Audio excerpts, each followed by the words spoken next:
Welcome back to the second day of our symposium, Materiality, Space and Embodiment, Transformative Illustration in Communication and Entanglements with the Other.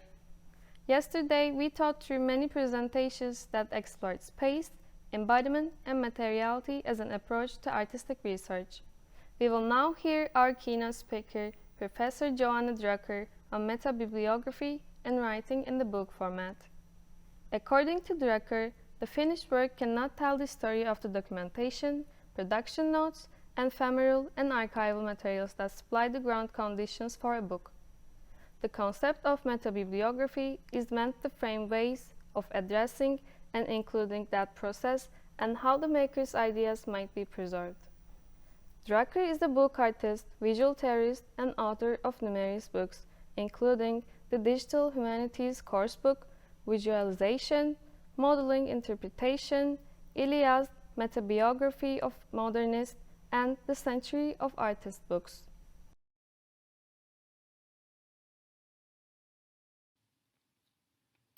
Hi, this is Johanna Drucker here, and I'm going to talk about metabibliography and working in the book format.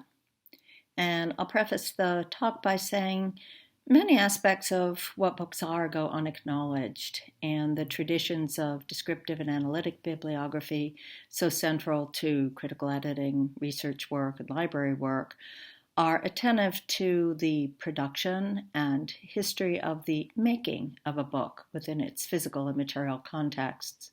But there are no real standards or protocols for recording the production of a book within its conceptual or social conditions, the sort of ground from which it is conceived and from which it emerges. Metabibliography is an approach that suggests that perhaps we might think in those ways about books as complex aesthetic objects. Some of these ideas have come to me over the years as I've been working on the biography of Ilyas Denievich. He was a Russian Georgian artist who worked in the context of the early 20th century avant-garde in Moscow and St. Petersburg. I came to work on his biography in the late 1980s and recently published that biography. And Ilyas was a bookmaker. He was a book artist. He was a poet and a printer and a designer. And he made works that were very complicated and very unique in their typographic specialization and the expertise that he brought to their structuring and their architecture and their execution. The cover that you're looking at here was by a man named Granovsky, not by Ilyas, but it's a book from 1923. You can see the date in the lower part of the cover. And it's called Le Don tu le phare. It's a book that Ilyas finished in Paris, though it was part of a 5-volume cycle that he had been working on. And it was a cycle of plays, draws, as he called them, that were written in the language Zaum, a transmental language that was experimental and part of avant-garde investigations into the affective dimensions of poetic form. Here you see a page, an interior page, and you get a sense of how beautifully structured this is. It's not a very large book, but it has an orchestral scoring on the right-hand page and an affective scoring on the left-hand page, where Ilyas has used materials from the typecase to make oversized letters and to introduce inflections into the way that the sound would have been pronounced. So Ilyas was working in this context. Here is a pair of covers, each one slightly different, for a book by Velimir Klebnikov and Alexei Krichanek, World Backwards, that was produced in 1912. And you can see that it has staples in the spine. You get a sense of how small it is. And these were books that were being made by artist writers, almost in their domestic environments, on their kitchen tabletops and using available means. So that was part of the context in which Ilyas was working, which you wouldn't necessarily be aware of if you looked at Le Don tu with its polished presence, a decade later, finished in Paris. But the kind of engagement with the small books, the idea of books that could circulate freely, that could be part of a kind of alternative culture, that went against traditions of fine press printing was prevalent in the 19 teens leading up to the First World War and the Russian Revolution. Here you see two covers by Natalia Goncharova, drawn on lithographic paper, one on the left, with its clear relationship to Russian icons and iconography, and the one on the right with its far more playful but dark, game in hell sensibility. Again, this kind of affront to bourgeois culture was prevalent. You see it in the physical objects as well as in the sensibility of the works. Now, we can read that in the works. We can see it. We can look at one of these objects and we can see that that is the case. And we can even resituate these works in their discourse and dialogue with what was immediately preceding. And here we see a Dove's press, that's T.J. Cobden Sanderson's press, version of the lecture that William Morris gave on the ideal book. And you see its modest covers, it's bound in blue paper with a linen spine, and the interior to the Dove's Press book is, very subdued and very, idealized in its presentation. So a keen sensitivity on the part of these artists, that is Morris and Sanderson, as well as the Russian avant-garde artists, to what they're signaling with the material components of their book compositions.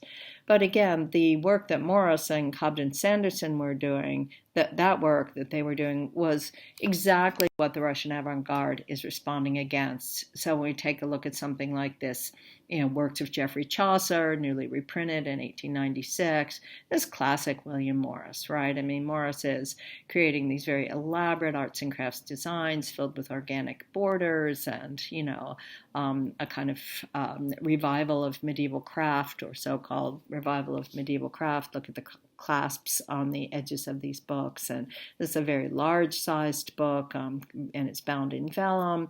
So there's a whole set of references here, again, in material form that we can read. And we also know that Morris and Sanderson are part of a community. They are thinking together, just as Ilyas was thinking with Goncharova, Larionov, and part of the circles around Klebnikov and Kruchenik. So there's a social context for production, and the aesthetics are linked to discussions and activities going on. And as we watch Ilyas mature, just to kind of put a final bracket on the opening statements here, as we watch Ilyas Danievich mature as a designer and a book artist, his work becomes increasingly refined and increasingly aligned with the tradition of the livre d'artiste that had become established in the early 20th century by people like Daniel Kahnweiler and Albert Skira and others, who were making limited edition works that commissioned a well-known artist and used a work that was, a poetic work, often something that was classic, canonical, sometimes, as in this case, where Ilyas is working with a woman of his acquaintance, Roque Gray, and Picasso as the artist. It's people in his circle. And that sense of there being a circle, that sense of there being a social condition for this work, is part of what disappears. How do we recover it? So as I worked on the books of Ilyas, a good deal of my attention was focused on trying to get the backstory. How'd this book come about? For whom? Why? Why did he choose to work with Roque Gray, who was not a particularly well-known poet? Why did he risk that? What was at stake for him? And how does that help to explain the investment that he makes in a book like this? So it's that combination of backstory and of social context, what I call the ground from which the work emerges, that I think is part of the understanding of an aesthetic object that becomes missing from its final finished form. So that's the basic framework for metabibliography, and I'll return to it in a few minutes. But first I want to say a few things about books and how we read books, how we understand books, and how books work. So here's a book, an introduction to geometry on the analytical plan from, the 19th century. And we know how to read this. We also know what it's announcing to us. I would say when I'm working with people designing a book. It's like, how does the book announce itself? How does it tell us what kind of book it is and what kind of reader we should expect to be in relationship to that text? So nothing about this title page is dissonant. It makes a lot of sense. It looks like a textbook. And as we move into the book, it keeps its consistent typography and its consistent decorum. It addresses the reader straightforwardly and without any, decoration or distraction. And it is meant to guide a reader through the contents of a geometrical textbook. But there are many things about this that, again, we know how to read and we take for granted, but that actually are highly structured in format terms. The page number on the upper left, the preface, the call-outs, the way the contents here are aligned and the page numbers given to us. We know this is a map of the book, and we accept the fiction that, this is the book. And I call it a fiction only because we read it at the beginning, but a table of contents, though it may be a ground plan and an outline for a work, is usually written at the end after the book is already completed. And here we move into the book itself, and we can see, again, it's going to observe decorum. It's going to offer us an experience that we can read without any difficulty, and it is meant to foreground the contents of the text and not distract us with, other materials or activities. So clean, clear, consistent, and elements that are positioned structurally within the work so that we can read them. Now, a book can announce something else at its outset. Here we see the title page and the half title or the follow-up title for a book designed by the great, and he was, Stanley Morrison. And this is designed in the 1960s, and it's a book about typography. It's a book that studies the recovery of the fell types, long thought lost, designed for the Oxford University Press by John Fell. And it's interesting to think about the way the title page on the left and the kind of follow-up title, or not really quite a half title, on the right are functioning in relationship to each other. We get a very formal introduction on the left, the printer's flowers that make the frame, the use of a second color, the positioning of the term of the name John Fell, the University Press. All of this is highly structured, very formal. It's almost like a receiving line at a formal event. So we turn the page then, and we're on the first opening here. We see the color engraving of Fell, but we also see that a bunch of the formality has been stripped away. We're being asked into the next step of intimacy. We don't have the printer's flowers. We don't have the heavy border, right? We're now inside. We're across the threshold of the book, so to speak.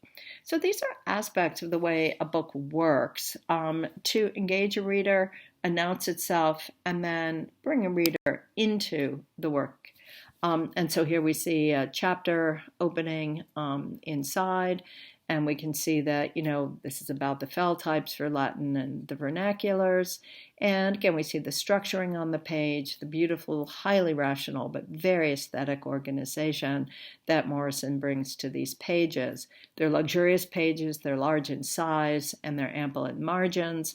Again, one of the big surprises with any book is if you measure the square area of the text block relative to the square area of the page, you will find that this text block occupies less than half of the area of the page. It's always a shocker.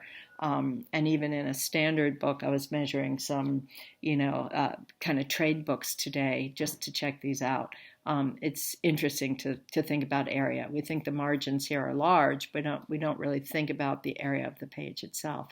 So there are many formal properties that we can engage with that are part of design, that help to communicate, that help to structure the book and give the book its form, its format, and to participate in the production, not necessarily of meaning. I wouldn't go so far as to say there's a semantic meaning to each format choice, but to participate in its social identity. Who am I as a book? Where do I sit? Who am I expecting you to be as a reader? All of those are components that are in the transactional exchange between the formal structure and the reception that it provokes. So let's take a look then at some artist books that make use of complex and refined use of format in order to structure meaning and do it highly self-consciously. I'm going to start with a work by Emily McVarish. She's a friend of mine. We've been collaborators. I've known her for many years, so full disclosure here. But also because I think this is a work that works as a book in ways that are very instructive to consider. So here we see the cover. It's buckram and stamped. And we see the figure, the empty figure on the cover looking inward. So we are invited into the book. We go into the empty end sheets, an open space, no distractions, no decorations. Then we turn from that end sheet to the first signature. So now we see the material of the book paper that's going to be printed on. We get to the half title, right? And, now let us see, right, what the still holds in store for us. And so it's a kind of enigmatic statement. We see that figure from the cover now blown up and still participating in inviting us into the book to follow the gaze of this leaning, tilting head going forward. So repetition, iteration, variation are things that work very well. And then we get the reveal. We see the person was here by Emily McVarish.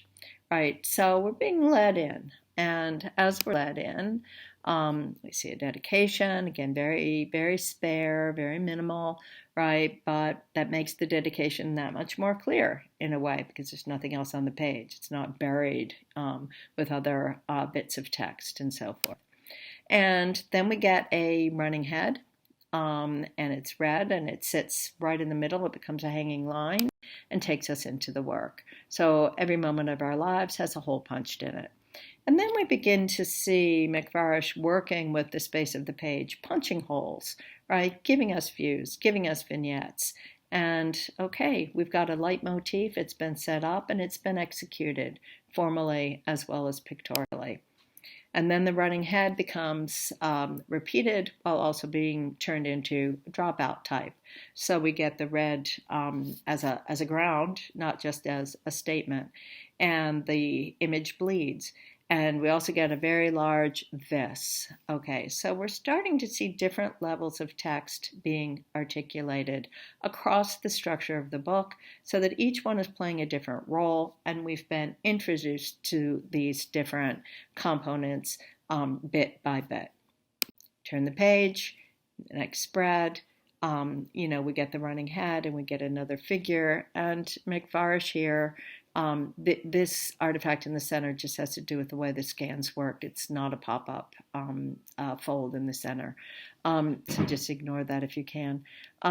So we see the is. So in one sense, the book is becoming one statement that's going to be large in scope that we're going to have to move through. And in other ways, we're getting very detailed, smaller statements, right? So the book is spatialized. We're seeing different levels of the text organized in different, zones of the pages. All of the pages of was here. I could construct a very elaborate critical reading. I wouldn't need to know anything about McVarish and her background. I wouldn't need to know anything about her process. I could read it from the artifact. I could do a descriptive, analytic, bibliographical study. I could do, again, a critical reading. There's nothing to prevent me from doing that. But what I see when I look at these compositional exercises for 1,000 several is something else entirely that is completely gone from the final product of was here. And that is the thinking process. How does McVarish come to think in the book format? How does she write in the book format? How does she work? So here we see her composing a text for 1,000 several, cutting up her sort of draft text word by word, assembling this in, a paste up and, with the slush fund down below, and then gradually distilling that and beginning to think about how that distributes across the different openings and the different signatures. So now we're watching an idea. In this case, it was 1,000 several as an idea about, the private thought erupting in the public space and, in a painful way. And so she's, has this idea, but she begins writing snippets and bits and pieces, and little by little the text emerges. We can't see that in the finished product. We cannot see how that organizational structure from this kind of intuitive compositional work came into being. So we need these backstory items. We need the mock-ups. We need the works. We need the working notes. We need the personal notes in order to have some idea of that thinking process. It's another piece from her working notes for 1,000 Several, and this is a table that she put together once she had all the elements in the book identified, and she wanted to think about how they would sequence across the 3 sections of the book, and again, playing with repetition, variation, iteration. How does something get introduced, get picked up on, and get repeated? Again, this is the thought process. This is the aesthetic formation of the work that, again, you cannot recover. Yeah, I can look at these 3 sections. I can see the differences among them. But do I see what got crossed out, what got changed, what got left out? And no, when we get to the final product, which is, I don't call it a product, but the final object, the realization, the manifestation, here's this very elegant page. Here are these figures, here are these texts, here are, different levels of text, very common feature in McVarish's work. But, none of that backstory, none of that process, none of that aesthetic formation of the emerging work is available for me to look at. I only have the finished object. So that's a whole set of things that comes into consideration in thinking about, well, what would metabibliography do that isn't done by traditional bibliographical work? Well, it would set up a set of fields and sort of terms for description of these materials in relationship to an object as something that, we want to document, we want to have access to. Now, McVarish's sensibility, typographically speaking, is perfectly suited to her work. It is her voice. It is worked out to a level of refinement that is the outcome of, decades of doing this kind of composition on the page and for her own texts. But when I'm teaching people to work in the book format and write in the book format, there's a couple of exercises that I do, and I had said I would include some of those in this talk to get people sensitized to thinking about type in different ways. So one in the same style as the Wall Street Journal and vice versa. See what the code switching does in terms of the way the text reads and the way it gets received. So again, that's one, fun exercise to do in terms of thinking about the way that text speaks in typographic treatment. And of course, layout, organization, and everything else. You need these lurid background colors and, exclamation points, and it doesn't hurt to have somebody screaming at the same time as well. Another exercise that we often do is to take a typographic, kind of extreme typographic style and play with it. Play with it in terms of pronunciation. So here are some playful types. Here are some lists of playful types. And so one exercise is simply to go down this list: Luis Blanco, Luis Blanco, Luis Blanco, Luis Blanco, Luis, and pronounce it. Or agitated, agitated, agitated. Right? So that's another set of exercises, which is to pronounce typography, give it a voice, give it an inflection. Another thing to do is to figure out what is the right typeface for a particular word, and vice versa. What's a particularly good word for a particular typeface? So again, this kind of sense the type is participating in the production of meaning is very helpful to recognize and come to terms with, and to do that through these playful exercises. Now, this idea is not new, and people have worked with that. In setting the bald soprano by UNESCO in 1965, the typographer André Massin, attempted to score the text by doing typographic play, changing the size, changing the font, getting these different figures to speak in a typographic voice. In some ways, we're back to Ilias here with kind of typographic scoring, thinking about how the inflection of typographic style can work to produce a particular effect. So again, playing around with typography is a really good way to sensitize people's eyes and their internal ear to what is going on. A final exercise that I think is really interesting to do and useful is what I call type translation. So here we have Shakespeare's sonnet. It's misidentified in one instance because it's either sonnet 116 or 119.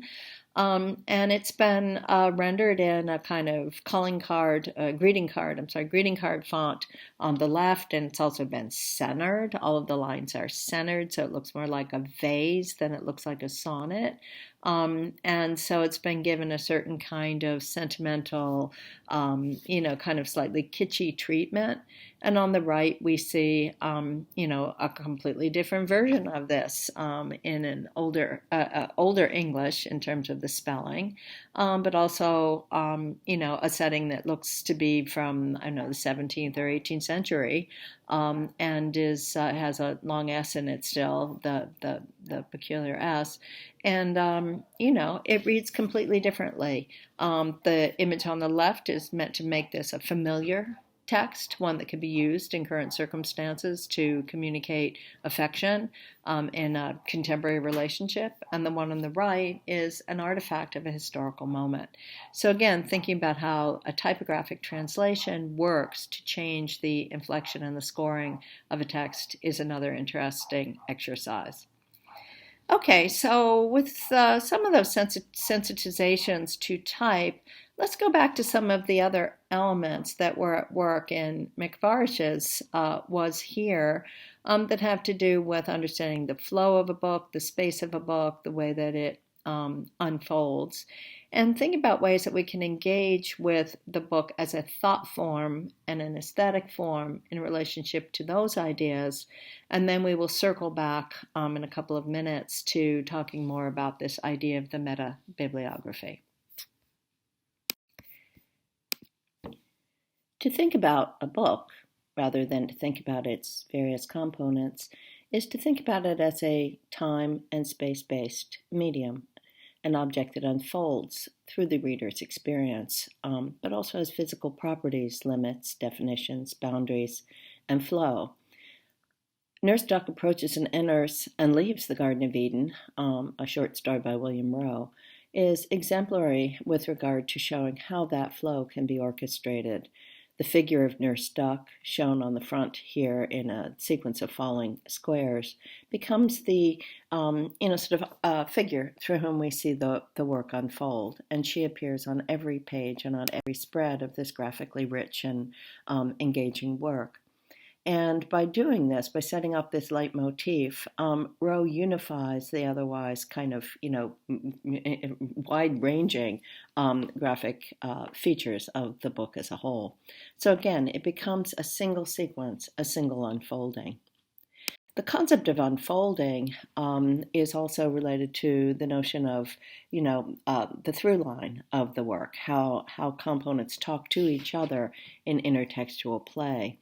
In John Crombie and Sheila Bourne's work, Overcoat, we see that sequence of the whole anticipated through the way in which the overcoat itself is depicted in a kind of time-lapse sequence through the work. Other ways of setting up this kind of organization and unifying motif can be seen in the work of Francois-Louis Schmid, a very gifted early 20th century designer, printer, and illustrator. And Schmid did things like what you see on this page, which was to set up a grid, a divide, an organization for the page. This is a book called Peau Brune that was done in 1931, and Schmid cut all of the blocks and printed them, and he has a very painterly effect as a result. And what Schmid does is once he sets this grid up, he plays with it through various kinds of observations, repetitions, and violations, so that the motif becomes, again, the kind of structuring principle of the work as a whole. And it makes the book both stable and highly changeable, mutable as you move through. So even though the structure's there, what Brune does with it is very beautifully varied to keep attention, not to mention the fact that the blocks themselves, the images are unbelievably skillful and beautiful in their color variation and their representational range. Now, in the hands of a consummate designer like Warren Lehrer, and this is the renowned French fries book that he did with Dennis Bernstein, all of these elements of relationship, variation, and play are also allowed to go to a kind of meta level where referencing the book as a structure and playing with its spatial features becomes another element. So here we see the cover, and it's packaged, it's made to look like a package of French fries. So we are collapsing the representation of something with the actual form itself. There's the little French fries packet that is the book. They're one and the same at this moment. We move inside, again, playing with color, which Lehrer will do throughout to, again, introduce certain kinds of unifying features as we move through the repetition variation of the pages. So here we see the packet now inverted, turned into an absence. We see the color features and various kinds of typographic citations of elements of landscape signage and package signage.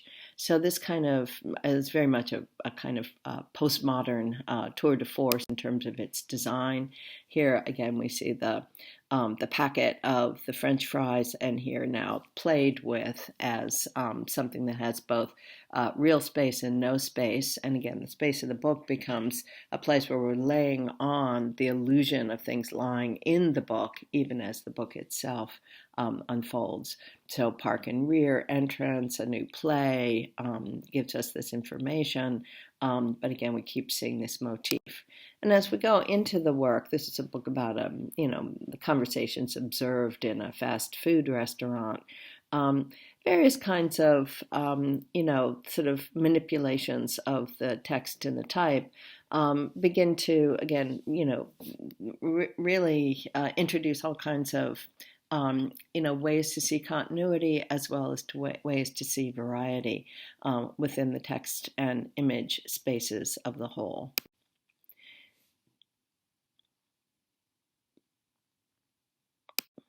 And so it goes throughout, playing with these various motifs that come out of popular culture, mass culture, industrial food culture, and yet making a space for the voices within the text, because it is sort of a play. It's an observed vocal field.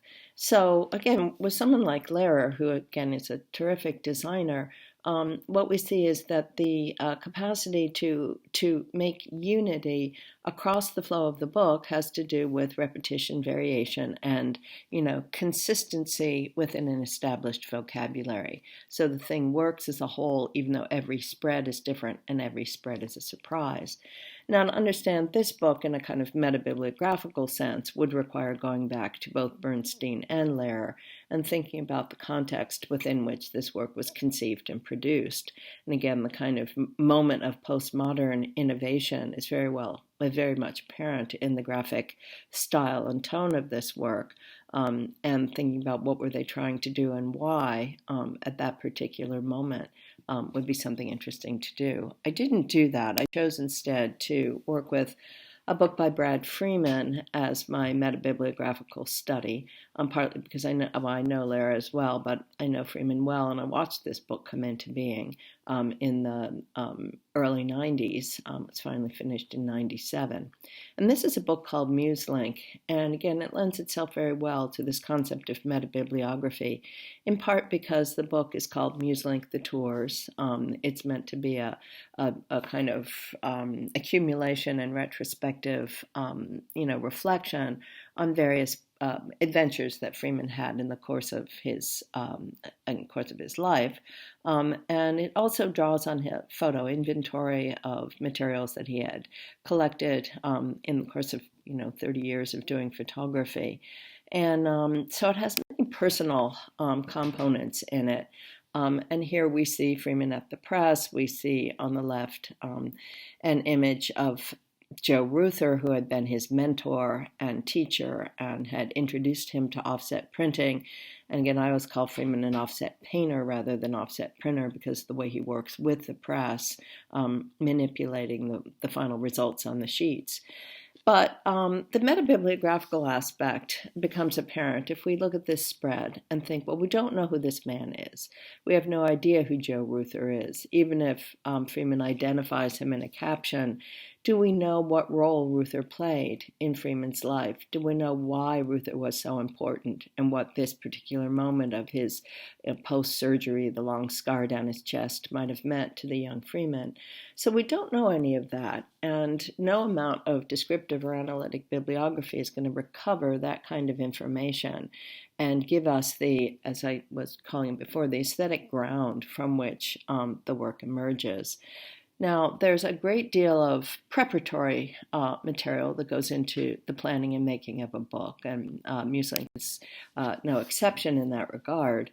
And if we look at the process notes and the materials that Freeman put together to make the book happen, we begin to see how that creative process emerges, or how the book emerges from the creative process. Here's MuseLink the Tours.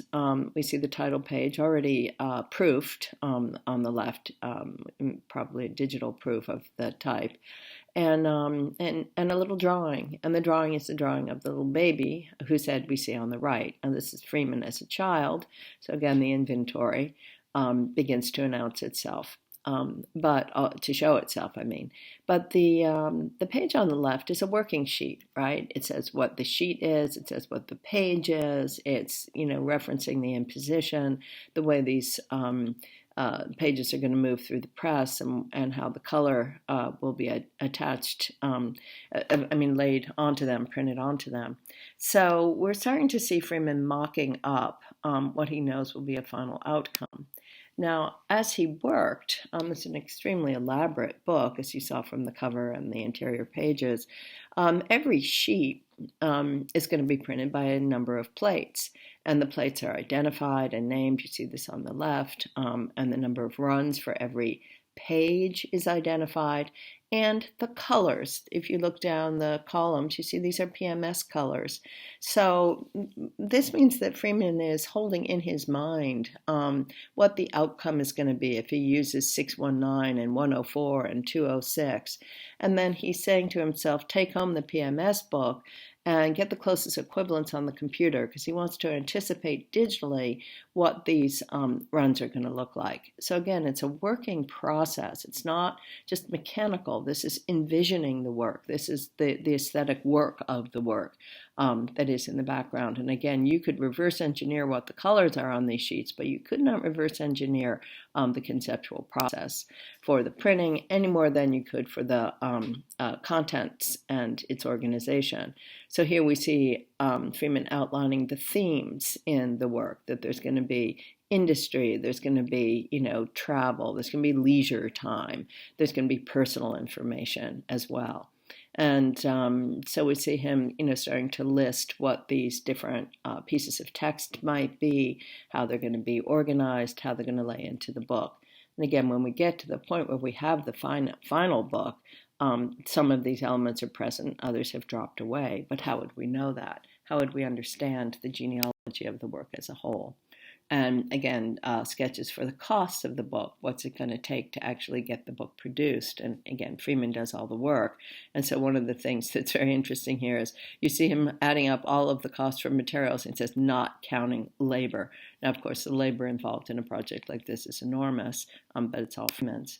Other tests and parts of the production along the way include test strips on the left for looking at tonal values, grayscale. Also finding things. He finds this strip of negatives on the street, gets it printed, and decides to use it in the book.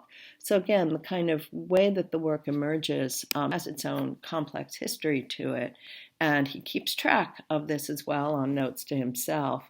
Interestingly, he takes note on the right here of the fact that, the last time he had worked on the project had been more than a year ago, and now it's November 1994, and he's moved from New York to New Haven, and I had a new job, he had a new job, and, sort of keeping track of all of this. Now, this material does not end up in the book, but it is the backstory for the book. It is part of what accounts for what that final form contains, how it works, how it looks, and how it has come to be. So again, the notion of metabibliography is simply to keep the, sort of biographical profile of the work through its production history as a conception history, not just as a, physical process or mechanical process, but as an intellectual process, an artistic one. Now, I myself have played with many ways of working in the book format and writing in the book format, some inspired by works of others. This was a little devil's dictionary that was done by Alastair Johnston in the 1970s at Poltering Press and in the context of the West Coast Print Center where I was working, and where I produced this book in 1977. Actually took a year and a half to do. It's called From A to Z. It's a letterpress book about all of the people I had met at the West Coast Print Center and their writings as poets and as intellectual figures. And one of the things that I was inspired by with Alastair Johnston is he was working on a bibliography of the Aron Press, and I was young. I had no sense of what bibliography did, but I was fascinated by the kind of archival engagement that the process offered to him.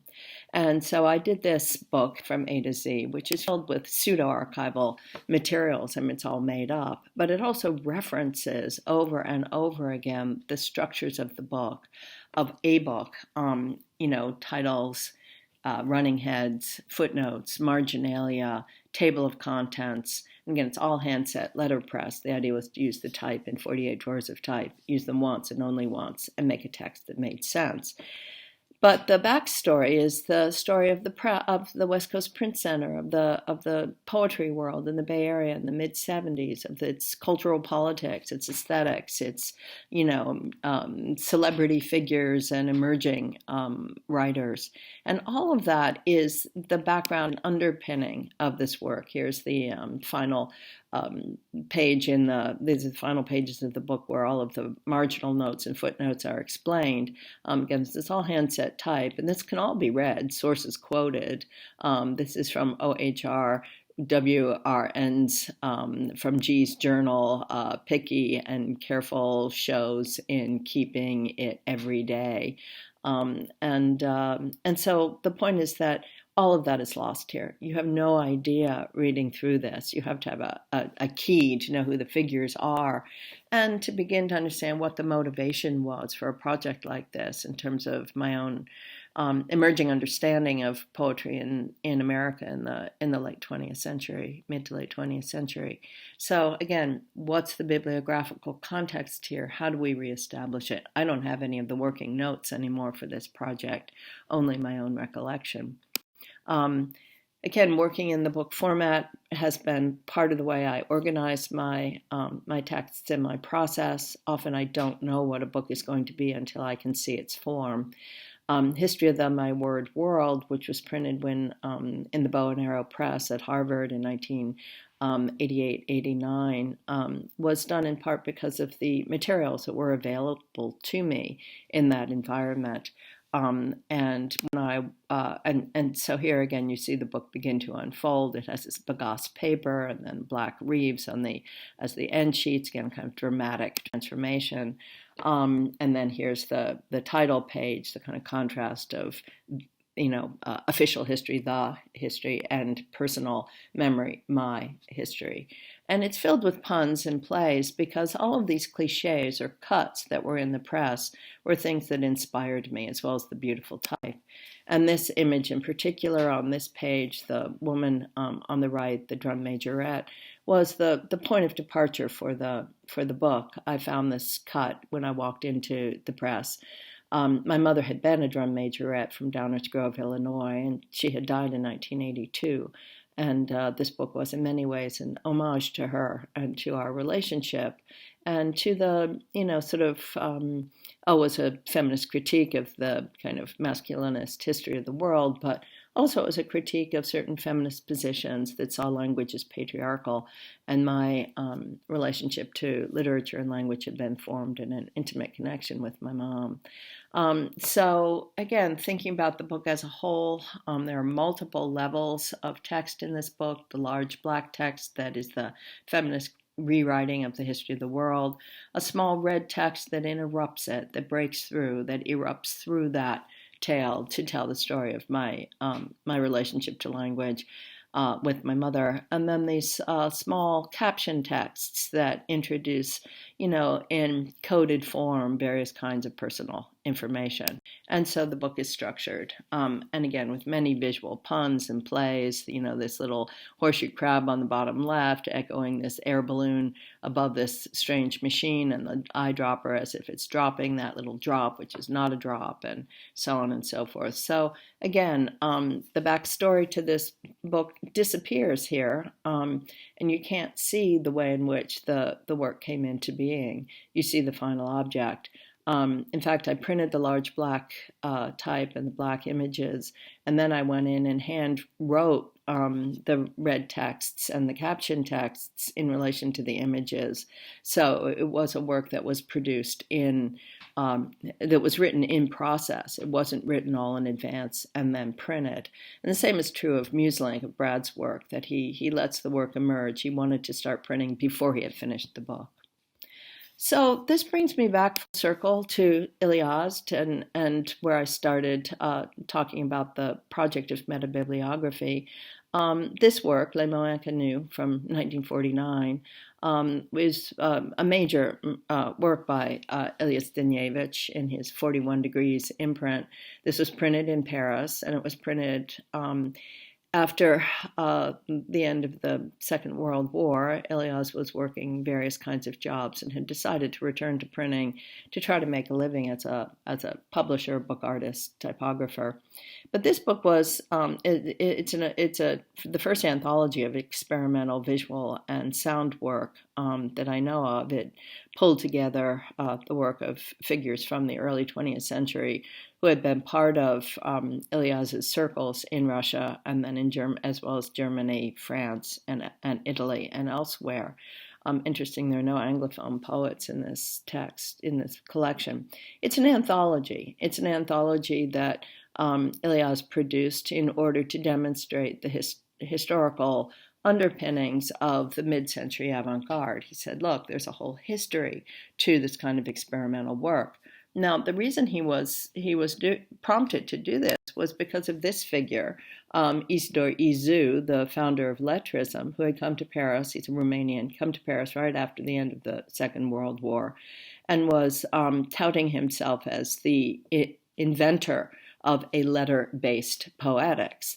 And he actually accused Iliazd and his cohort of being plagiarists in reverse. In other words, that they had somehow, anticipated Izu and plagiarized him 20 years, in some cases 30 years earlier. Izu was fairly much of a madman in many ways, gifted and interesting. But PMI, Poetry des Mots Inconnus, was prompted by the battle with the lettrists. Now, again, that's not present in the work. You wouldn't know that. And even the sort of, legendary tales of Iliazd as the incredible typographer, printer, here working with Louis Barnier in the shop, and standing and doing his hand composition to make these elaborate pages. Here's a page from Poetry of Unknown Words and a mock-up on the left. Now, Iliazd is somebody who drew every single page, every single letter in advance in order to orchestrate his pages with incredible precision. So this is not an improvisation work. So unlike some of the work of say, Freeman, who likes to play on the press and see what will happen, Iliazd was highly controlled in the way that he put his pages together. But the other aspect of this project of Poetry of Unknown Words is that it relied on relationships that Iliazd, here on the left, had built over many decades with his peers and collaborators. And here we see him with Picasso, who's only one of many figures with whom Ilias had long and sustained connections, and with whom he did projects. Again, where is that story in the book? It's not there. It's in correspondence, it's in little notes, it's in notebooks, it's in photographs like this, it's in, the kind of, handwritten scrawls on a mock-up or a page. So all of that material, which again I think of as metabibliographical, creates a much richer reading of the Poetry of Unknown Words. Now, it's a fantastic book in its own right, but when you begin to see it as the manifestation of a whole social world that has a historical lineage to it, and tensions and complexities and jealousies and rivalries and support and engagement, it becomes something else entirely. Again, we see it as a social project, not just an aesthetic one, or we see the social dimensions of the aesthetic work.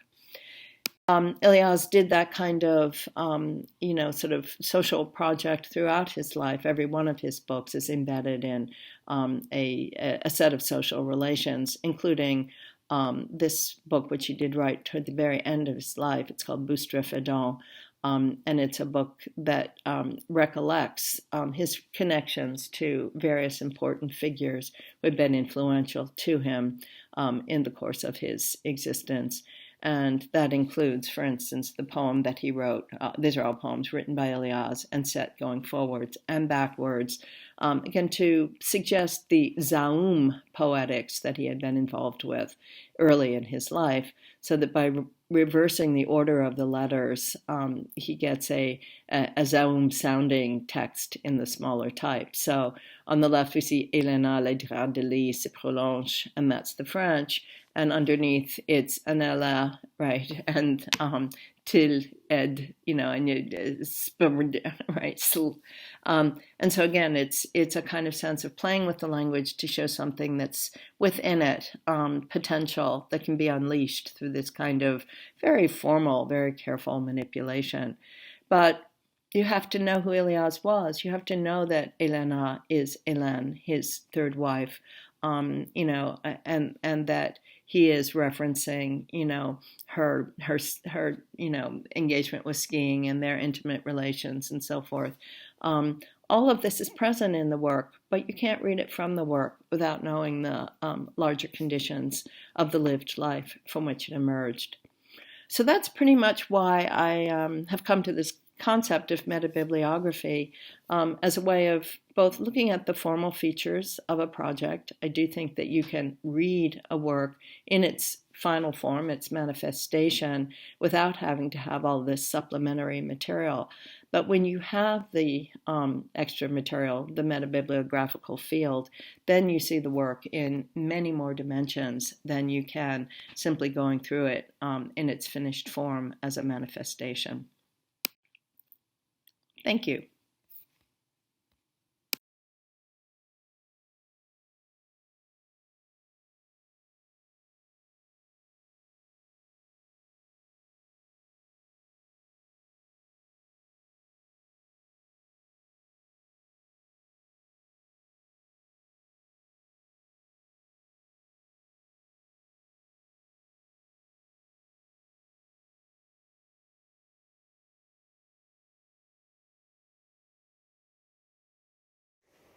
The line and the circle.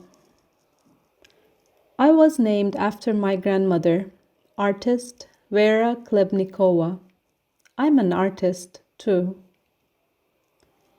Now, if someone is looking for works by Vera Klebnikova on the internet, they find mix of works by my grandmother and mine. Vera Klebnikova is the younger sister of the poet Velimir Klebnikov. After the revolution, during the Civil War, the family gathered in Astrakhan, their father's hometown. Perhaps then Vera began a work on series of illustrations for her brother's poetry.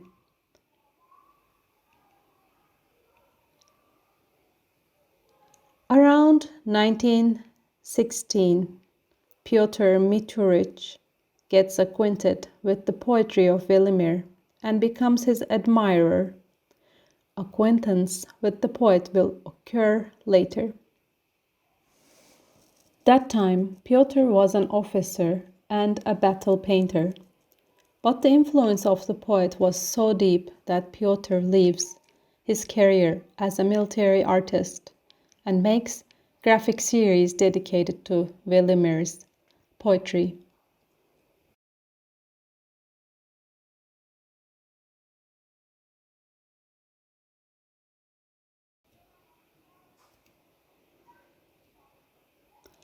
Being still an officer while having a duty in the barracks in 1919, Pyotr had made a series of paper blocks, stars, alphabet, an attempt to find a visual embodiment of Klebnikov's idea about the language of the future common to all.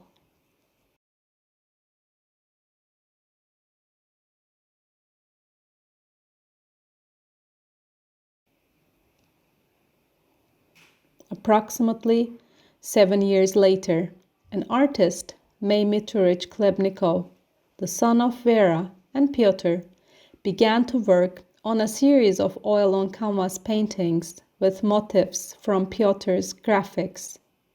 He wanted to develop the ideas of his father, embodied in small black and white drawings made at a time when Pyotr did not have the opportunity to paint. May also made reconstructions of a spatial graphic.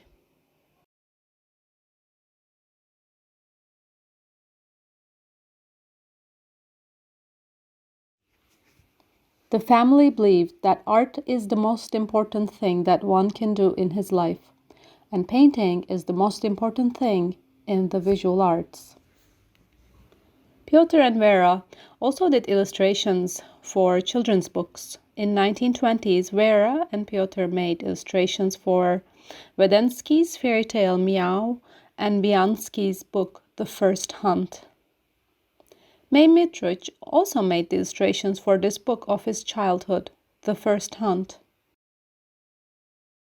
90 years later, Wedensky's tale was published for the second time, now with my illustrations. My daughter Masha Mitrich Klebnikova, an artist, chose a pseudonym for herself, Masha Sumnina. Together with her husband, they created the Mishmash group. She is also engaged in book illustration. Together with my daughter, we made a collage book of May Mitrich's drawings, which were done for different editions. This book teaches children how to count. I wrote the poetry for this book. This is our dedication to May Mitrich.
How do we experience space if we are unable to see, hear, or walk, and how does this affect the functionality of the given space?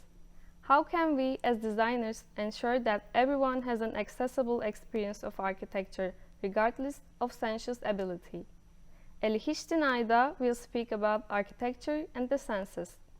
She is professor in interior architecture and spatial design at the Faculty of Fine Art, Music and Design at the University of Bergen, Norway. She is the author of Architecture by the Senses.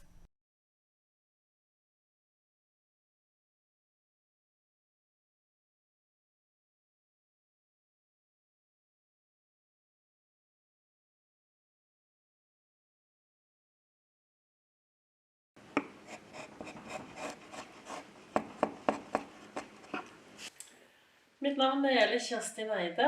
Jeg professor i romdesign og interiørarkitektur ved Institutt for Design på Universitetet i Bergen.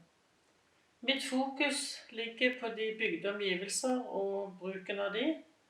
Jeg er opptatt av hvordan arkitekturen, geometri, lys, skygge, form og farger og materialer påvirker oss.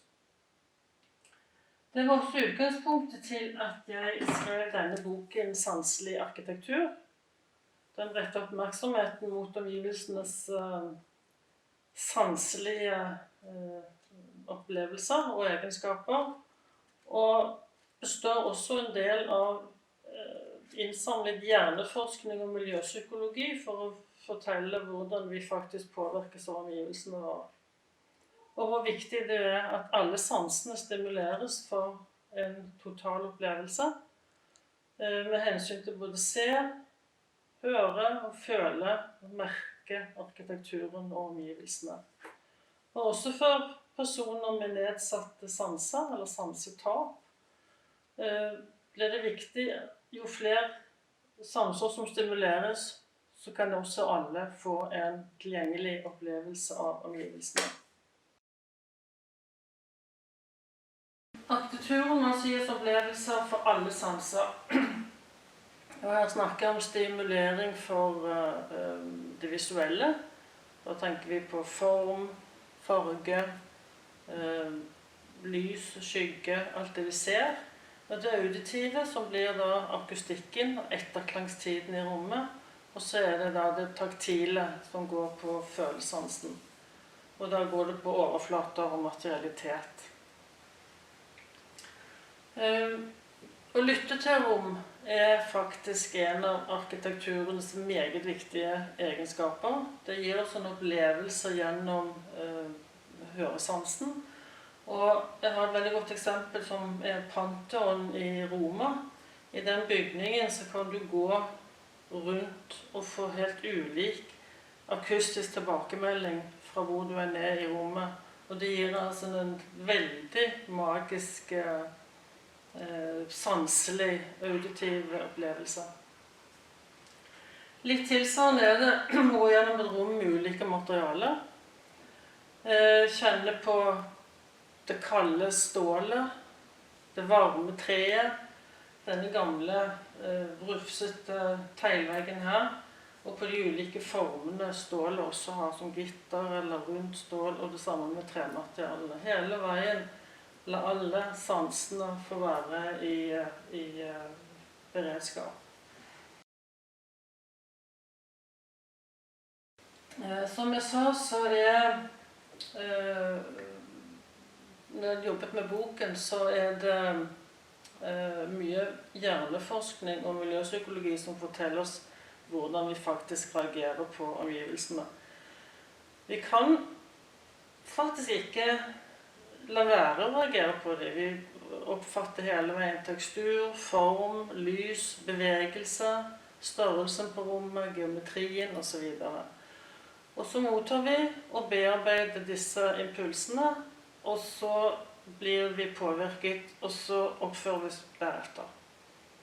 Og det interessante er jo at man da til en viss grad kan designe atferd, som jo gjør vår rolle som interarkitekter og prosjekterende svært, svært viktig. Men da må man også kjenne bruken og brukerne, og man må kjenne byggets intensjon og visjon. Det å bli oppmerksom på omgivelsene var også en av ideene jeg hadde til en utstilling jeg var med og skulle etablere i Milano sammen med mine kolleger og studenter. Den var kalt Inside Wood. Vi måtte etablere en rampe for å komme ned til dette utstillingslokalet, og langs den rampen så monterte vi da en sansevegg, som vi kalte det, hvor vi brukte masse ulike materialer og fikk frem de ulike overflatene. Og da så vi på utstillingen at ingen gikk bare forbi der for å komme ned til lokalet, men de gikk faktisk og tok på, luktet på og ble veldig oppmerksom på at her var det noe som ikke bare var en vanlig vegg, men det var noe som stimulerte en sanser, som fikk det til å stoppe opp. Her ser vi hele sanseveggen med denne, også en sånn flott øyne som var laget som håndlist. Og rampen, for at ikke man bare skal gå og ikke merke noe, så laget vi litt riller og litt bølger i selve rampen, i selve gulvet, som for egentlig å trigge og gjøre folk litt oppmerksom på sin egen bevegelse og balanse, og på den måten utfordre den kinestetiske sansen. Det var også veldig virkningsfullt å se hvordan folk reagerte. For å kunne lage denne sanseveggen så var jeg nødt til å finne ut av ulike typer materialer og innhente det. Og sammen med et par av våre masterstudenter, Tuva og Vilde, så gikk vi løs på å eksperimentere med hva vi kunne gjøre med de ulike trærne. Altså noen var porøse, noen var hardere, noen hadde sånn og sånn farge, noen hadde utpreget nydelig duft. Ikke minst denne her eineren, som fremdeles faktisk dufter etter flere år. Og så gikk vi løs med høytrykksspyler og sag og øks og de ulike maskinene vi har på treverkstedet vårt. Og fikk frem da disse ulike overflatene som gjorde denne sanseveggen. Som sagt så nevnte jeg dette med høytrykksspyler. Dette er poppen, den er veldig porøs, så det var lett å røfse den opp. Og gir jo et helt spesielt uttrykk. Men også ville den gitt i et rom et annet lydbilde på grunn av at lyden ikke sendes tilbake med en gang den spres ut i den ulike overflaten. Og det er også det interessante med materialene. Denne er egentlig fra et gammelt hus som har stått ute i vær og vind, hvor den myke treet det fjernes, eller det slipes vekk med årene, og det harde står igjen. Det er kjøpt som veldig sånn tydelig kan lese treets form. Og hvis det nå var minus en sans, eventuelt synssansen min, så er det kunne på en måte få denne forståelsen av treets oppbygging og liv, som blir viktig. Denne er jo tegnet digitalt og brukt som sånn CNC-press. Den gir et fantastisk spill i ulikt lys. Gjennom dagen, og også når det kommer kunstig lys på, hvor man får en helt annen vinkling og helt annet lys på. Og disse tingene gjør jo at rommet kan leve gjennom døgnet, gjennom årstidene. Det forandrer seg hele tiden. Og nettopp gir oss den sanselige stimuleringen som jeg synes er en av arkitekturens absolutt viktigste egenskaper. Og så har vi igjen her hvor vi jobber litt med øks for å sette sammen. Og disse også blir en vegg med veldig god lydspredning, altså man gir den en dempet god akustikk i forhold til om man bruker de helt glatte, jevne flatene. Igjen det der med å forandre lydbildet. Som håndlist langs rampen og ved denne sanseveggen så brukte vi einer. Og når det ble avbarket og pusset det, så kom det frem en sånn deilig duft som også varte hele tiden under utstillingen og faktisk fremdeles Veldig deilig. Og følesansen får også en veldig god respons når man tar og stryker over denne. Og det så vi når folk kom og besøkte utstillingen, at de var veldig oppmerksom på detaljene, på ujevnhetene og på duften av håndlisten. Så det gir jo noe helt annet med en gang man får sånn material inn, I stedet for noe helt kaldt, glatt.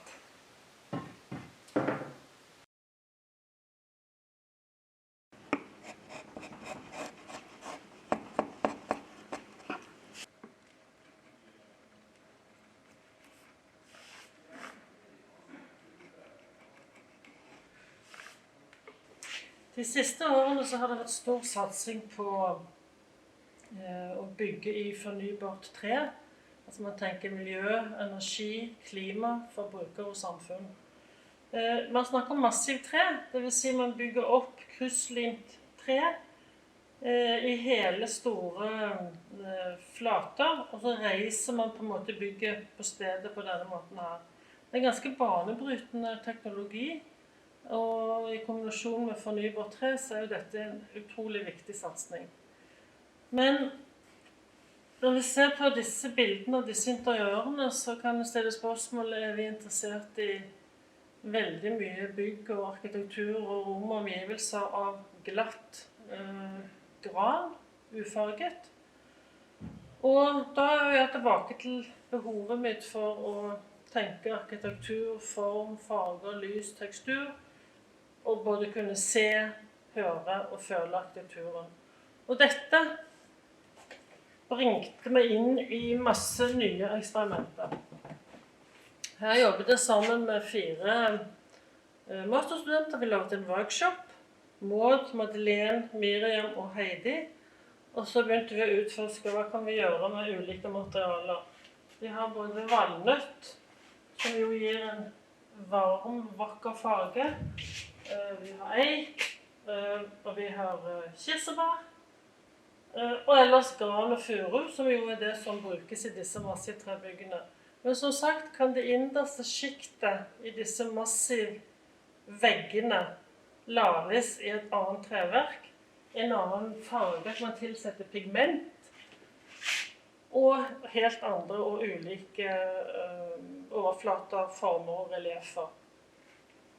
Her kan vi igjen se at vi har brukt en CNC-fres for å virkelig få, altså det jo fantastisk nydelig mykt å ta på.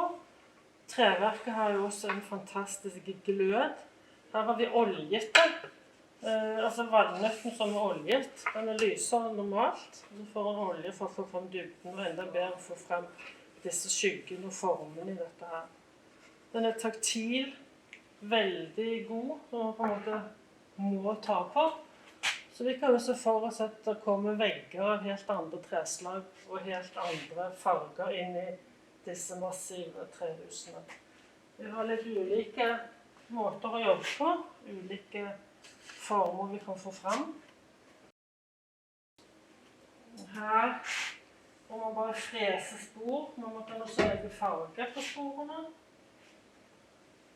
Og en kan også se, hvis vi bare oljer eiken, hvor forskjellig den blir I farge. Eller lage riller noen steder for å få et nytt lysspill, en ny akustikk og en absolutt annen taktilitet.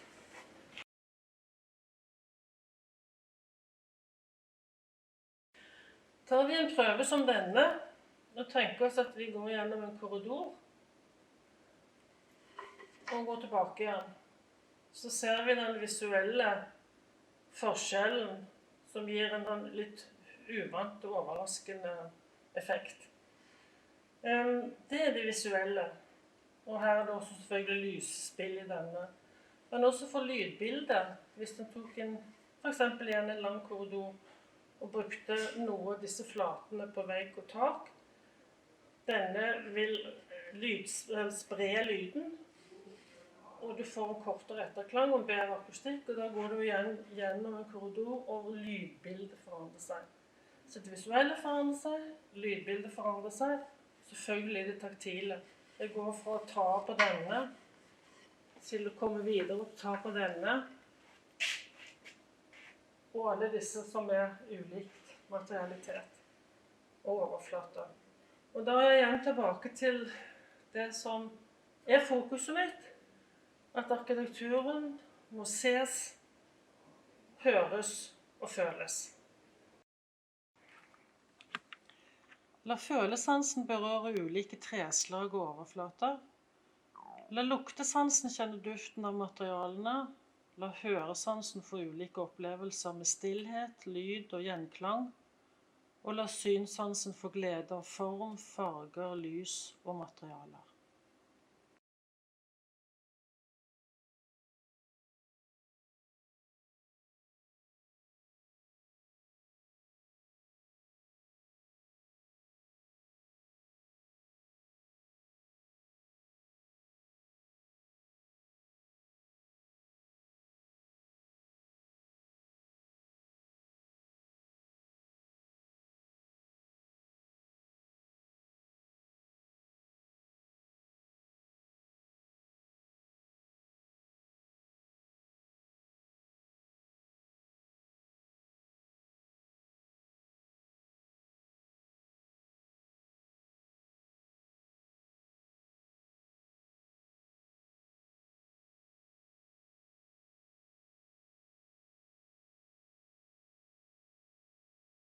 Our experiences of and interactions with space, art, and objects are built around all the senses and then remembered and re-experienced on a spectrum of sensorial memory.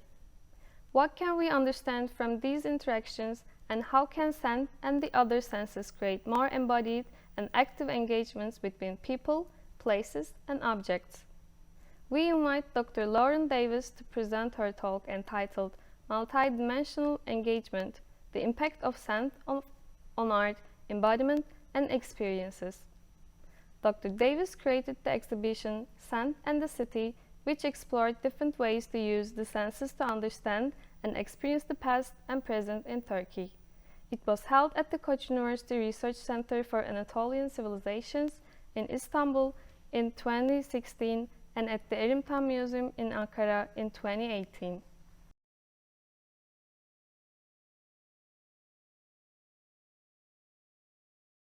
Hello, my name is Lauren Davis, and today I'm going to talk with you about multidimensional engagement and the impact of scent on art, embodiment, and experiences. My background is an academic one. My degrees are in the field of archaeology, art history, and cultural heritage studies. I want to say thank you to ILGAM and the other organizers for including me in this symposium. I am excited to be part of this interdisciplinary group and explore illuminating the non-representable with such a diverse and creative group of people.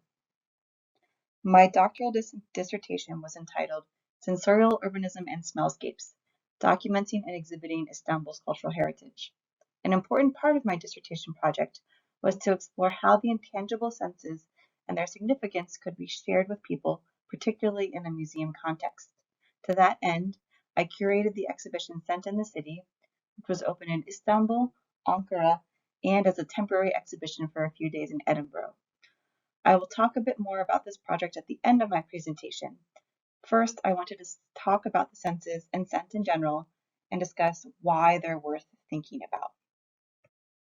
My research has focused on the first two questions that are written here. Why should we go beyond the visual and explore the other senses? And how can the senses and culture be understood together and researched? This last question is what I hope you will all think about during this talk and afterwards. How can these senses enrich art and artistic and creative practices? So why should we go beyond the visual and explore the other senses? And if you're questioning that, and smell in particular, you're not alone. In general, smell is not valued by modern society. Indeed, places are often considered clean or better when they lack smells.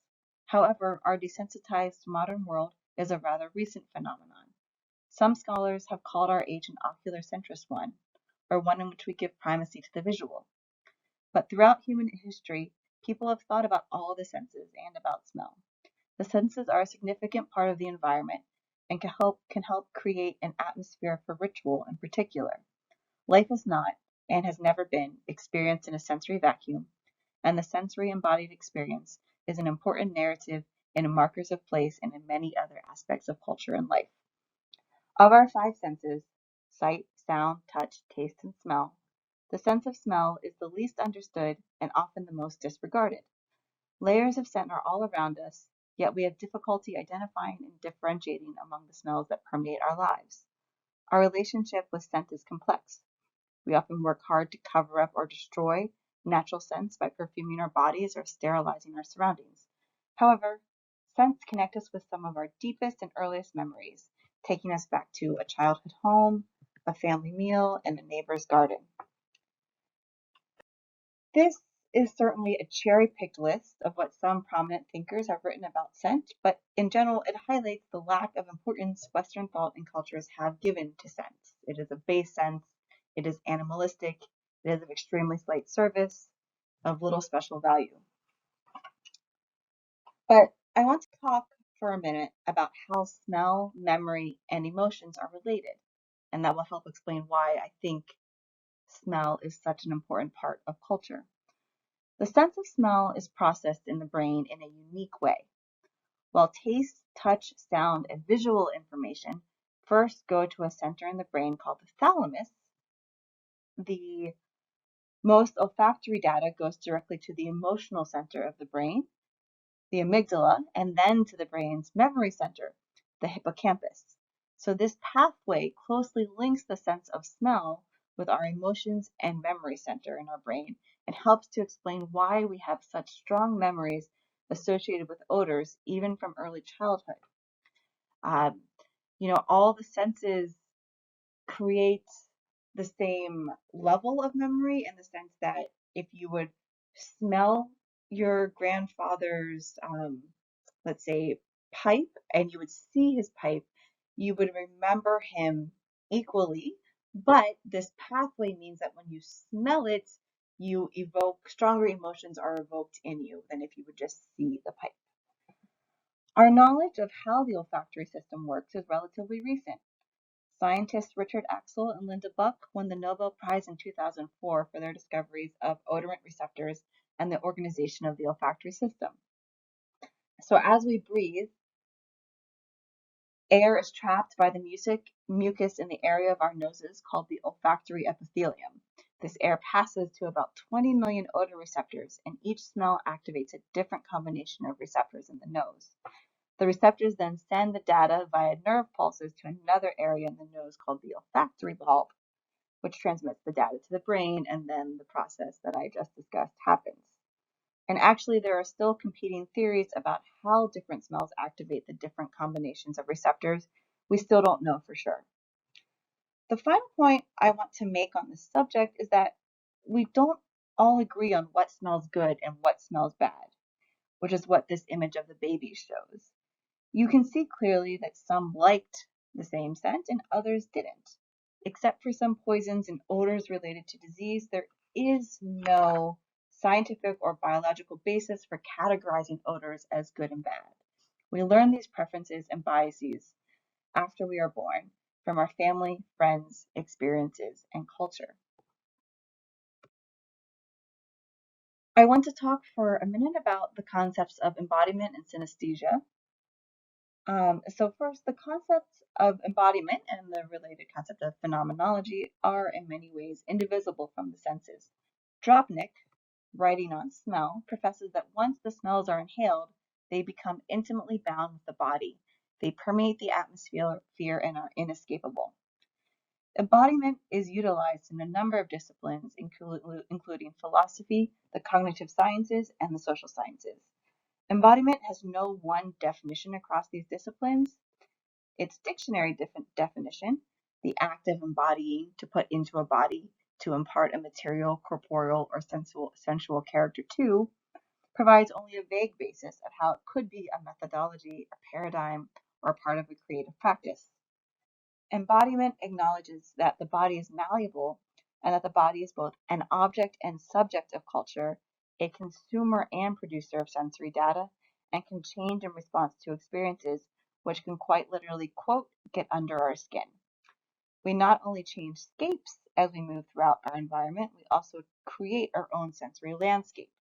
Anthropologist Angela Martin's definition construes embodiment as a universal dynamic process that blends experience, context, and time together and embeds them in human biology.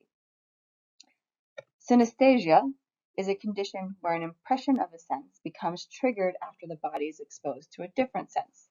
Synesthesia is normally experienced along a scale, with a few people readily making associations, such as seeing smells as colors or correlating sounds to numbers. As far as we know, there is no reliable baseline for these associations. Each person's synesthetic experience is unique. A much more common synesthetic experience is that of creating associations, such as thinking of the color green when thinking of grass. These associations are often more simplistic and often based on physical characteristics.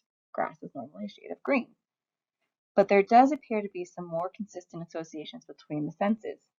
Even if people do not see colors when experiencing smells, researchers have used an implicit association test to show that there are some systematic color-odor associations. For example, one study looked at these associations by mapping smells to orthogonal dimensions like emotions and colors. The color-odor associations in their study met their expectations. Traffic smells were black and red. I should note that this study was conducted in Barcelona and in London, which has red city buses. Trees and soil were green. Food was brown and orange. And along those lines, and more significantly, our brains often implicitly understand when there is a multisensory mismatch. One study showed that in a shop environment, there was a higher customer satisfaction when equivalent sounds and smells were presented together. Lavender and relaxing music, grapefruit and energizing music, though I should add that this also goes back to what I talked about a few slides ago with our notions of good and bad. You know, whether lavender is really relaxing or across culture we have decided that lavender is relaxing and thus reinforce it as such is a separate question. Another researcher offers that synesthesia should be considered a socially cultivated skill which is developed through language and various ways of perceiving the world. This notion can be supported by examples in various languages, especially with the use of synesthetic metaphors. For example, in Greek, you can say, listen to that smell. So moving on to the second question, how can the senses and cultures be understood together and researched? In 2012, I, along with my advisor and other professors and other members of my university, held a workshop as part of the Urban Cultural Heritage and Creative Practices International Research Collaborative. It brought together faculty, students, and creative practitioners from 6 universities and asked them to rethink our standard visual-based strategies of research. Our focus for this research was the Spice Bazaar in Istanbul. It was an excellent starting point as its merchandise certainly aided our research. Furthermore, it is a place that has always evoked the senses. Even in this photograph and this painting, you can really get a sense of the smell and the environment. And then there is this wonderful, wonderful passage from the famous traveler Armando de Amicis.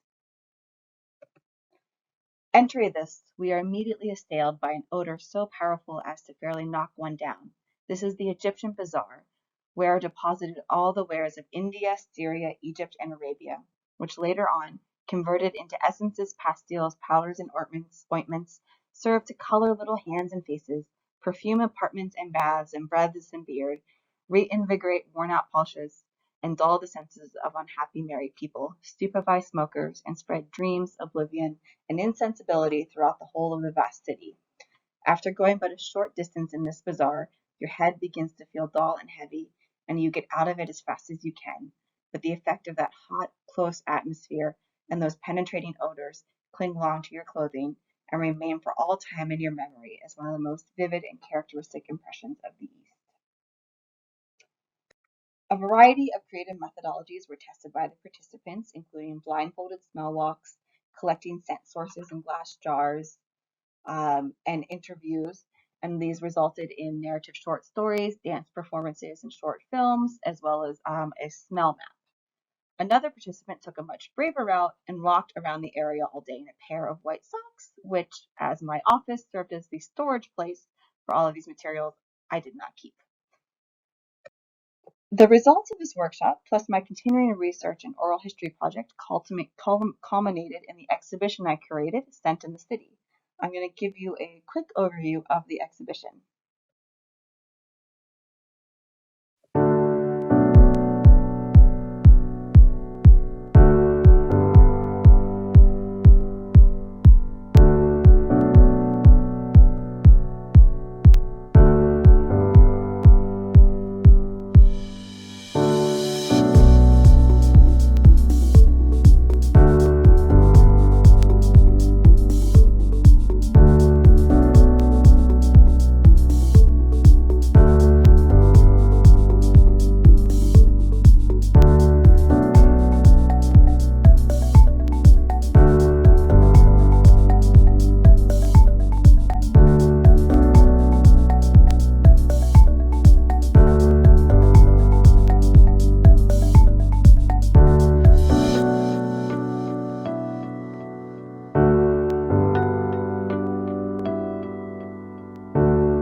So the exhibition looked at the historical sense related to Istanbul and Greater Anatolia and took visitors through sample scents from everything from the Hittite era up to the modern age.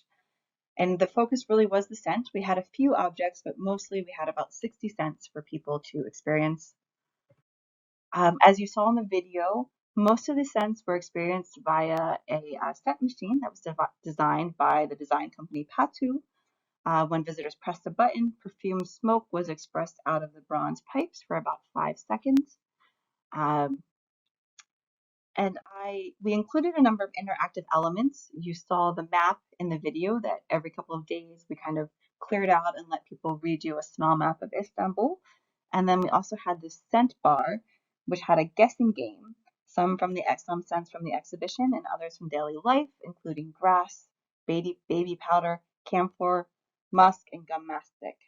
It is, I assure you, without any context, incredibly difficult to guess. Most people only got 2 of 12 correct. There were many great things about the exhibition and many things I would have changed, but the absolute best aspect was experiencing how connected visitors were with the subject and, more importantly, with each other.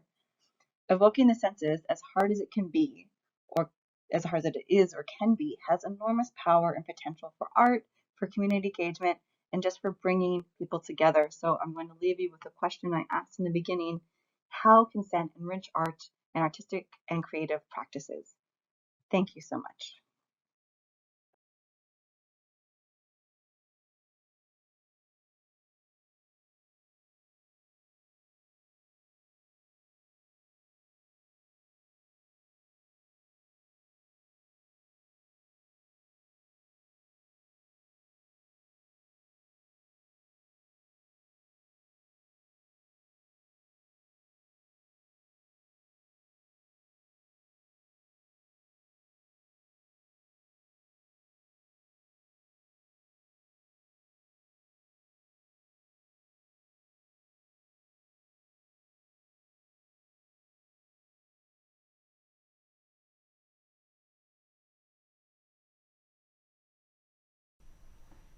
Ilgın Vergeri Alaca and Esra Becan will present Absence in the works of Anıl Saldırgan and Serkan Yüksel.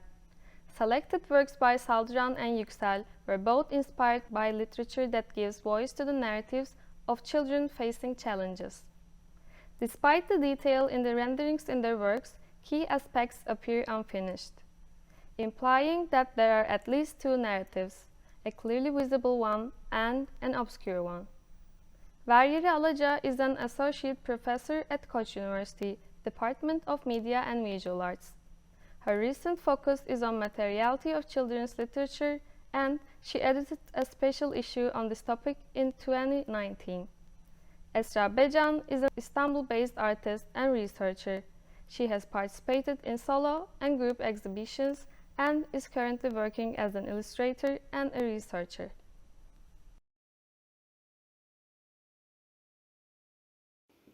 We have selected artworks by Anıl Saldıran and Serkan Yüksel to exemplify and discuss issues such as intertextuality, liminality, and how these artists' techniques further these notions through surface manipulation and material choices. Both artists are inspired by narratives of children facing challenges, and their utilization of negative space in both works is critical, expressing those ordeals. Despite the detail in the renderings in both artworks selected for this video, key aspects appear unfinished, implying that there are at least two narratives, a clearly visible one and an obscured one.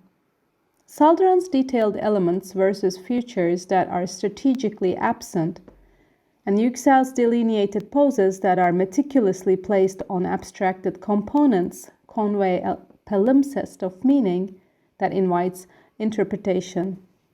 We would like to first reflect upon the adaptations and intertextuality that is utilized in these works. Intertextuality, coined by Kristeva, is the reciprocal meaning-making in text and between text, written and spoken languages, and the context. It is the idea that words and their meanings are not fixed but fluidly interactive. It is Janet's term transtextuality, however, that refers to, quote, everything that influences a text either explicitly or implicitly, end quote. That can also extend to the translations of text such as Martin books, authored by Gilbert Delahaye and illustrated by Marcel Marlier. Due to the popularity of Martin books, they have been translated into many other languages, including Turkish, since the 1960s. In adapting the story for the target audience, the translator may add, alter, or even replace the concepts, words, or the setting with ones the reader can relate to. By combining written literature with memory and current social happenings in making adaptations or translations of text, specifically picture books, it is possible to make accommodations according to cultural and artistic choices. There are two very distinct ways the source text can be translated for the target text. One is to be strictly, quote, faithful, quote, to the source, while the other is to make alterations. Making alterations may mean altering or replacing a layer of meaning in the source text to modify it or create another layer in the target text. The latter approach, namely adaptation, grants the artist a certain level of freedom to layer the translated work with meaning relevant to the audience, possibly even introducing a new perspective. In translations, it is also common to change the name of foreign characters to names that are common in the local language. In Turkish versions of Martin books, the name of the protagonist has been changed to Ayşegül, representing an ideal, quote, modern, end quote, child, in tune with the discourse of the time. Now, after 60 years, Martin Ayşegül has been adapted by Anıl Saldıran into a visual work of art that questions the idealism that these books convey. The adaptations of children's picture books into artworks help us reevaluate their role and place in society. When translated into artworks, the picture book's message targets a greater audience by having a more general appeal. Though political and circumstantial narratives do change time and again with implications for children and society at large, these challenging situations that children face rarely appear in picture books or even media related to children's culture. While the causes of these challenges tend to be varied, Saldıran's artwork incorporates allusions to sorrow employing metaphoric resonances. Saldıran's Martin Ayşegül has quiet contemplativeness that is unlike the perfectly happy child cherishing new experiences such as travel, sports, school, and celebrations in the Martin series. This juxtaposition with the original series exposes how incongruous these stories with compared to the real-life issues, impacting at least some part of the young population today. Martin in the Dark is Saldran's visual retelling of this well-known text, rethinking what the story says and what is carved out of it in translation within another setting. Martin Ayşegül is not only an adaptation and interpretation of Martin, but also a focus on cultural, temporal, spatial, and notional shifts. In Martin in the Dark, Saldran pictures Martin Ayşegül with a spectral companion. She is in the open air with her playful cat surrounded by daisies and greenish grass, but the dark cloud hanging over her head implies that all is not sunshine in this little girl's world. Yet the eeriness of the scene is not only due to the ominous dark clouds, but the ghostly form of white legs dissolving into a formless puff of flowers sitting with Martin Ayşegül. The contrast between them opens up a space of probabilities. Is the depiction of an emotion, a vanishing memory, or a lost loved one? The last option is an intriguing one since Martine's gaze is not directed towards the cat that is trying to gain her attention, but on the other body that doesn't physically exist in her realm. The faraway look on her face belies her crouch to be close to a physical presence that is not there. In that manner, there is a certain amount of liminality in this work that is worth further consideration. The liminality in this artwork is evoked through the two contrasting figures, as one appears in great detail and color, popping from the foreground, while the other is indistinct and pale, dissolving and sinking into the background. There is liminality to the depiction of vanishing being and the sense of being between one world and another, between life and survival. Yet, the composition of the artwork is calmly circular as the flowers fluttering into the air seem to moving toward Martin Ayşegül, a brief caress of farewell before a crossing of a threshold. Liminality is also turning into a tool to, quote, invite audience to take an active part in story making, which welcomes the viewer in exploring the spatial journey, end quote. The meaning of the partially illustrated child is ambiguous.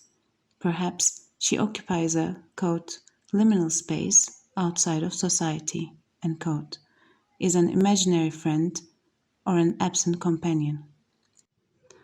Dark as well as light in illustration can be used to isolate figures from the background.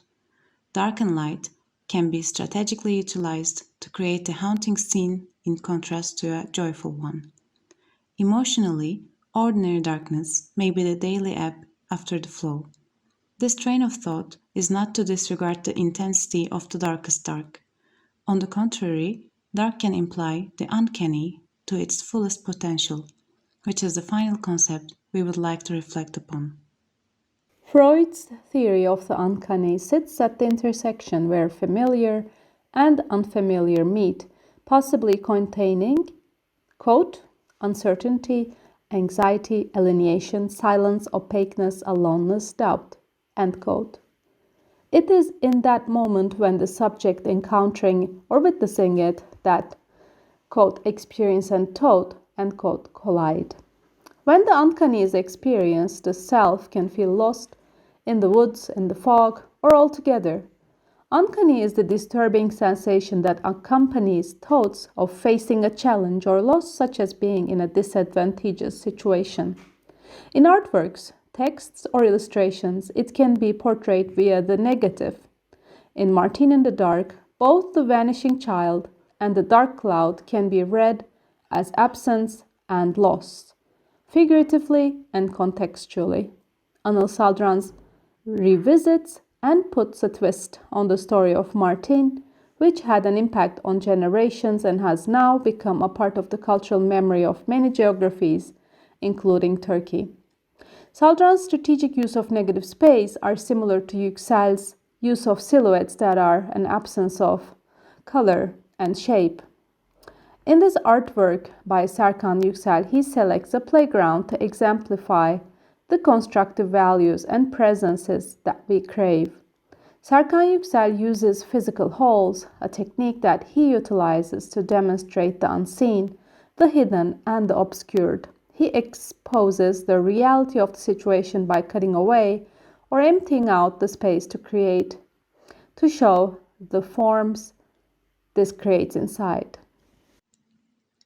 Yüksel has been influenced by both the cutting techniques of traditional Far Eastern art and literature. Quote, "They claim that the space is whole, complete. If you add anything to the image layer, you empty that space out. That's why I subtract to create layers of spaces." End quote. Trained as a sculptor, Yüksel's artworks evolved into reliefs and then paintings as he turned from heavy materials to lighter ones. He feels that his unique practice has evolved his works into reflections of space, inwardness, and encompassing feelings, adding and taking away, constructing and dismantling. As such, by cutting out or carving away paper, he does not try to eliminate or forget, but actually recall and remember through the action of opening up to show the paper underneath. Both Saldıran and Yüksel have analogous ways of eliminating the non-representable in their narratives. Their intertextual references revisits classic narratives through a contemporary critical lens with the intention of reaching a crossover audience.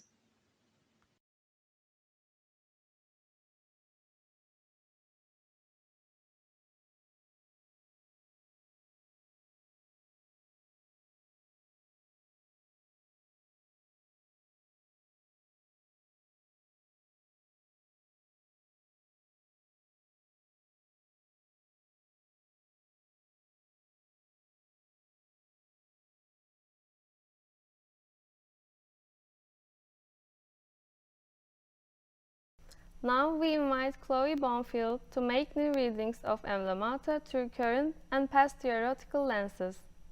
She inquires whether illustration, particularly online, can be reharnessed to create a new intersectional universal, and what pitfalls and issues come with that premise. Bonfield is an illustrator and researcher based in London and Cornwall. She makes work and researches ideas connected to remaking the human through an illustration practice.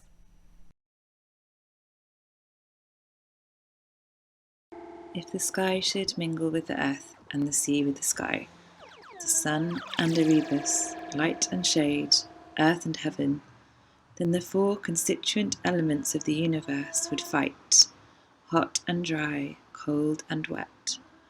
All things would finally be confounded into this chaos of old, when the world did not yet know the mind of God. When Queen Justice is absent in hiding, a similar confusion reigns in earthly things. From Anno Bartholomew, Pictopoesis, 1552.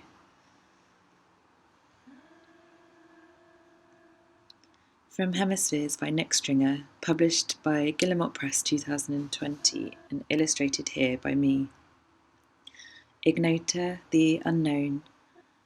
A naked woman kneeling beside water is shaped by the same natural process. I have one part placed in the water for intuition, and one part placed on the land for the purposes of good common sense. Above my head are some of the better known stars. In each hand I hold a jug. From one jug I pour light into the water. From the other jug I pour light into the land. Sometimes I just look at the sky for evidence of a deeper time, or follow the shifting boundaries between stony continents and muted oceans.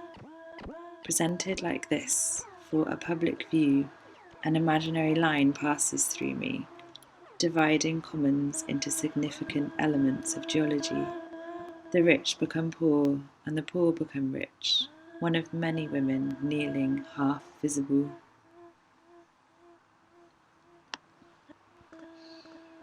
In searching for a way to make images and words that feel like what a contemporary spell might be, I met with a form several hundred years old, that of the emblem and the emblem book. When I write and when I read the poetry and prose of those that draw me in, I also feel and see the relationally actant energy of bodies, minds, and objects. Like a spell, the words take on materiality, and like the emblems, the contemplative relations between the words create something living. Words and images behaving in coalition, not opposition, to make meaning. This medium offers a contemporary remaking and working, a binding together of all that is broken open.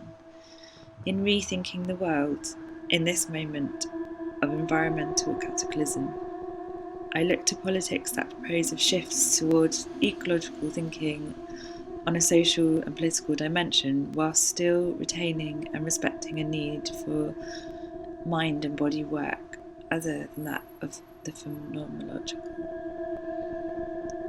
Life was essentially emblematic because, to some degree, many aspects of daily life were self-consciously presented as part of an emblematic theatre, says John Manning in his book The Emblem, 2002.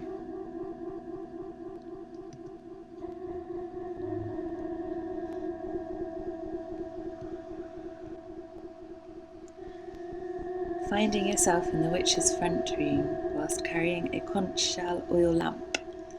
Arriving at dusk, the sun sets over the land and the full moon rises over the sea. There is a very distinct sense that someone has just been here. Not before, not when this was used as something else, but very recently, just now. There is a slab of concrete carved out of the rock, a tunnel to the side which I could possibly escape through. 3 cylindrical seats are arranged around a crumbling table. On top of the seats there are some congealed masses. Inside each there are squashed flowers and berries. The berries look like insects. On the floor a gelatinous lump has slipped. Inside it seaweed is unfurling. The seaweed takes on the gait of lizards and tadpoles. It's as if something from the sea tried to climb out onto land and got stuck halfway. I think I hear a sound that makes me smile. The way the concrete is built in a semicircle with angles, it shelters all of the roaring sea and wind from me. The lamp gets hung in the doorway that I at first thought was an escape route, and light echoes around the place. It bounces off of the rocks, casting irregular shapes onto the concrete.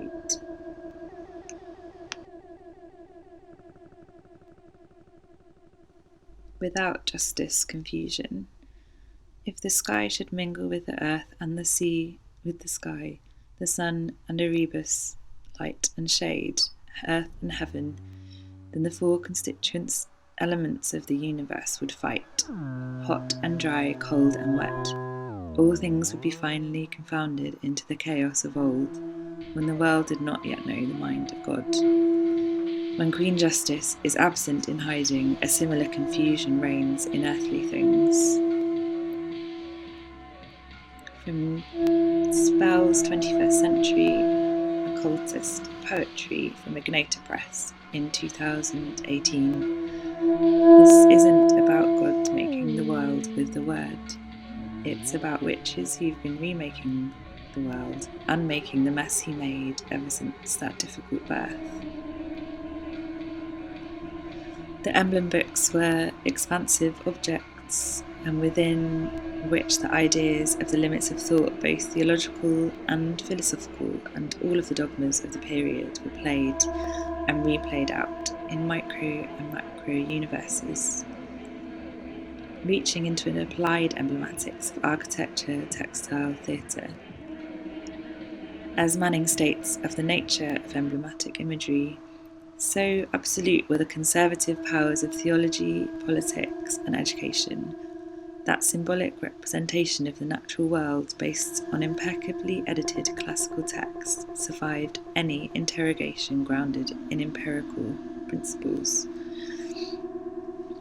This is not to always be mistaken with the literal hermeneutics of belief in mythical, classical, or symbolic narratives, but as Manning quotes Tom Brown, symbolic meaning, like poetry, was neither consonant unto reason nor correspondent unto experiment.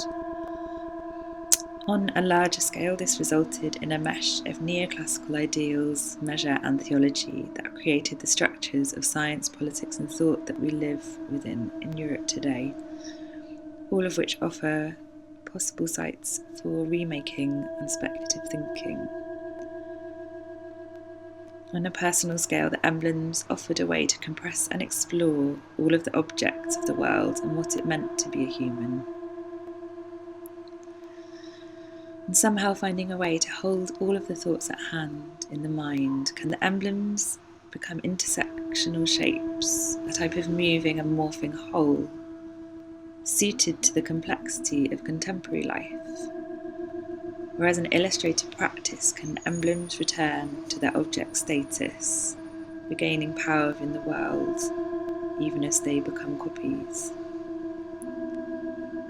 Maybe by making the object a subject, we can regain the image use that is effective. Amy Island of Laboria Cubonics is quoted here in a critical piece by somebody else, by Cronio. She writes of Ireland reading loose irrigare. Future intelligence will arrive as a thing, she says, and only things can understand things. By turning women into things, patriarchy makes women's alliance with machines easy against its own interest. That womanhood is already a spectacle or an unnatural simulation without origin is a woman's gain, not her curse. Because she's continuous with this spectacle, she is imperceptible within it. This weaponization of imperceptibility is what aligns women to demons and to machines, all excluded from the economy of the phallus on the shiny side of the screen.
As part of our lightning talks to reflect voices on the pandemic, I would like to invite Anil Wangert to introduce the Varli traditions.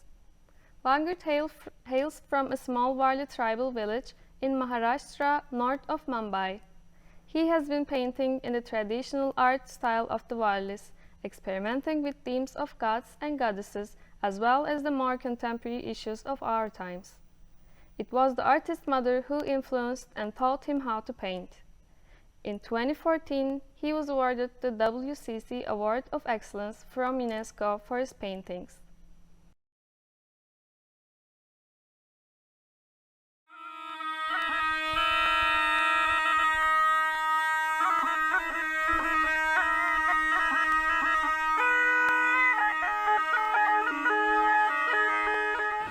नमस्ते, मेरा नाम है अनिल चेत्यावांगड़ और मैं महाराष्ट्र के Palghar district में रहता हूँ और मैं ये आदिवासी वाली पेंटिंग का काम करता हूँ। ये जो मैं काम जो कर रहा हूँ मेरा 3rd जनरेशन का काम है। ये जो आदिवासी वाली पेंटिंग है, ये आदिवासी वाली लोगों के जनजीवन के ऊपर एक पेंटिंग है। सृष्टि की निर्मिति कैसे हुई, वो भगवान की कहानियाँ जो है इसके ऊपर ही हम लोग ये पेंटिंग बनाते हैं।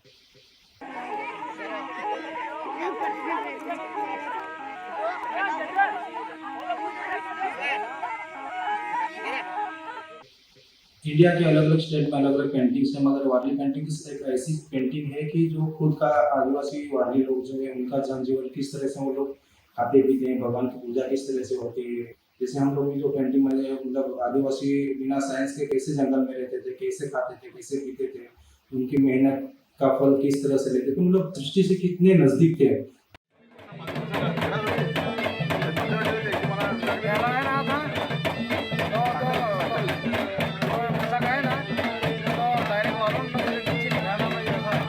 हम लोग जो आदिवासी वाली जो कम्युनिटी है वो सब चंद्र सूर्य को भगवान मान के पेड़ पौधों को पूजा करके अपना जीवन बिताते हैं। मानव की उत्पत्ति से अभी तक का हम लोग ने जो इतिहास जैसे पढ़ा है, जैसे पूर्वज लोगों ने बोला है, ये जो पूर्वज लोगों का इतिहास आज के लिए हमारे लिए है। तो ये पेंटिंग आज के लिए हमारा इतिहास है और आने वाले पीढ़ी के लिए आज का बदल होने के बाद हम लोग जो पेंटिंग बना रहे हैं, जैसे ट्रेन आया, लाइट आ गया, बड़े बड़े बिल्डिंग्स का टैक्सी, जो भी चीजें आज है वो आने वाली यंग पीढ़ी के लिए हमारा इतिहास होगा। तो मैंने खुद को देख के मैंने पेंटिंग में थोड़ा सा बदलाव किया है, क्योंकि ये तो जनरेशन टू जनरेशन चलते आया है। तो इसलिए मैंने भी अभी उसको थोड़ा सा मतलब चेंज किया है कि सब्जेक्ट वही है, जैसे save the tree, save the water, save the earth, save the girls. तो मेरा जो ये पेंटिंग है मैंने America, France, London, Hong Kong, Singapore, Canada, Australia, अलग अलग कंट्री में मेरा एग्जीबिशन हुआ है।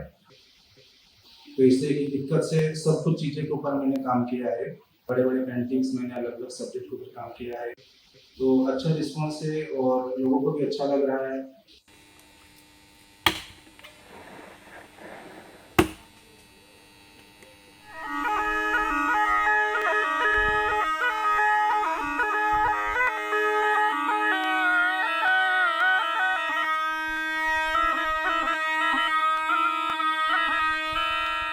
ये कोने में मैंने डेवा लिखा है, वो ये कोरोना बोलते कि एक वुहान सिटी से आया है, तो ये इंडस्ट्री से फैल रहा है और इसका जंगल से ये पैदा हुआ है। तो ये 2 माइक्रोस्कोप देखा मैंने। तो कोरोना होने के बाद जब रिसर्च किया कोरोना के ऊपर, तो उनको खाली लॉकडाउन दिखा कि लॉकडाउन के अलावा उसके लिए कोई मेडिसिन नहीं है। ये एक बहुत बड़ा प्रश्न था कि ये गोली, इंजेक्शन जो भी है, ये कुछ कोरोना जैसी चीजों पे उन्होंने कुछ देखा नहीं, कुछ के ऊपर खाली हम लोग डेवलप ही सोचे थे। तो इस तरह से फिर ये रिसर्च होने के बाद यहाँ पे फोटोग्राफी करना, मतलब उसको मेजरमेंट लेना। इंडिया में पूरा लॉकडाउन, मतलब ये यहाँ सिटी एरिया में पूरा भीड़ भाड़ दिखाया है, और यहाँ इंडिया में ये इंडिया के बीच में वहाँ पे ये हॉस्पिटल्स है, वहाँ पे पुलिस वाले हैं, पुलिस कर्मी है। तो ये पेंटिंग में मैंने ये शेयर मार्केट दिखाया है, अमेरिका दिखाया है, अलग अलग मतलब जर्मनी, इटली, फ्रांस, ये 3-4 कंट्री का मैंने एक सिंबल बनाया है। और वहाँ पे इतना कि मतलब कोरोना बढ़ गया था, और यहाँ पर मैंने इंडिया दिखाया है। तो यहाँ पे इतना भीड़ भाड़ था कि लॉकडाउन सबसे पहले वहाँ पे हुआ था, डांस हो रहा है, मतलब वहाँ का जनजीवन, वहाँ पे कैसे डेवलपिंग हो रहा था, डेवलपिंग की वजह से बहुत सारे वहाँ पे प्रॉब्लम्स आए थे। तो हम लोग यहाँ तक पहुँचे, जैसे डॉक्टर का स्वागत करना है, अच्छा काम करे, सैनिटाइजिंग हो रहा था। अगर वो जो बाहर हैं उनको एम्बुलेंस में लेके जा रहा है, उनको खाना दिया जा रहा है, और इस तरह से धीरे धीरे वो फर्स्ट स्टेज में इंडिया ने उसको कवर किया था और कोरोना का। तो ये मैंने पेंटिंग इसमें बनाया है।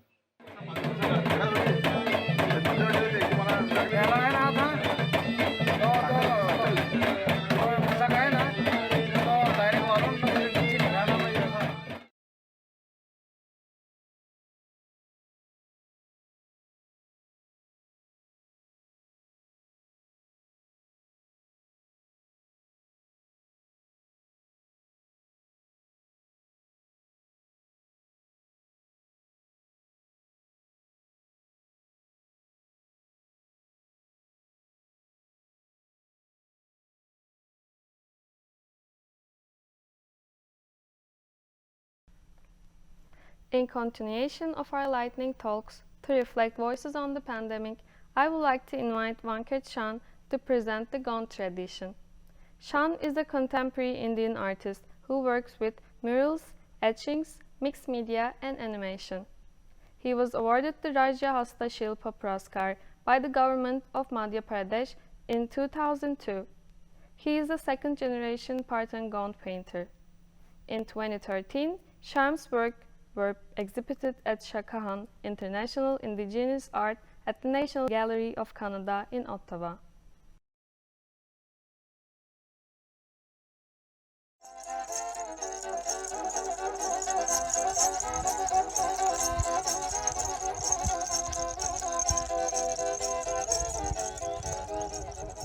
मैं वेंकटरमण सिंह श्याम, गोंड चित्रकार, जो पिछले 35 वर्षों से गोंड चित्रकला पे कार्य कर रहा हूँ। और हम प्रकृति के जो चित्रण हैं उनको करते हैं। दूसरा, वहाँ की जो विषय वस्तु है उसके ऊपर भी हम चित्रण करते हैं। परंतु हमारे यहाँ जो माइथोलॉजी है, जो बेस जिसका हम उपयोग करते हैं, वो माइथोलॉजी के अनुसार, जैसे क्रिएशन है या जन्म की कहानी है, या और जितने भी क्रिएचर्स हैं उनके जन्म की गाथाएं हमारे यहाँ हैं। और उन गाथाओं को जिस तरह से बाना प्लेयर बजा करके और कहते हैं, और वो सारी पृथ्वी का या संसार के जन्म की गाथा को गाते हैं, उन सबको हमने बचपन से अपने मस्तिष्क में, दिलो दिमाग में पिरो के रखा है, उसे देखा है। जहाँ तक जब मुझे होश आया कि चित्रकला में एक ऐसा सशक्त माध्यम है जिसके माध्यम से हम बहुत कुछ कह सकते हैं, बहुत कुछ समझा सकते हैं और लोगों को बहुत कुछ बातें बता भी सकते हैं। राम राम राम राम राम राम राम हरे हाय।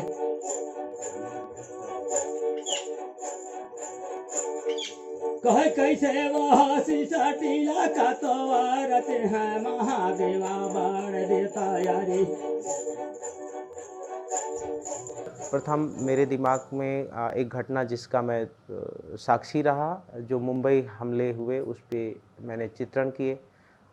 उसके बाद फिर मैं प्रकृति के ऊपर, जो कि है धरती माता और भी अन्य जो विषय हैं उनके ऊपर मैं चित्रण करते रहा हूँ, और महिला के ऊपर लेकर भी मैंने चित्रण किया है। लेकिन अभी जो 2020 में जो कोरोना का जो पीरियड रहा और सभी लोग घर पर, अपने घर पर समा गए, घर के अंदर से बाहर नहीं निकल पा रहे हैं, जीवन बहुत अस्त व्यस्त हो गया। उसके अलावा जीने का साधन था वो भी छिन गया। काफ़ी लोगों की उनका जीवन यापन है वो सब पूरा बदल चुका था।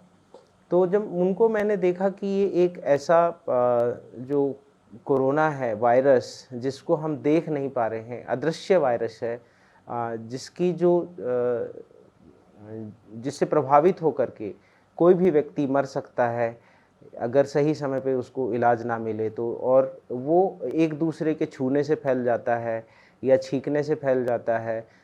तो ये ऐसा कौन सा वायरस है और क्यों ये इससे हमें बच के रहना है, किस तरह से डर के रहना है, उसको सोच करके मैंने एक पेंटिंग बनाई है जिसमें यहाँ पर मैंने एक पूरा ग्लोब बनाया, पूरा वर्ल्ड बनाया है।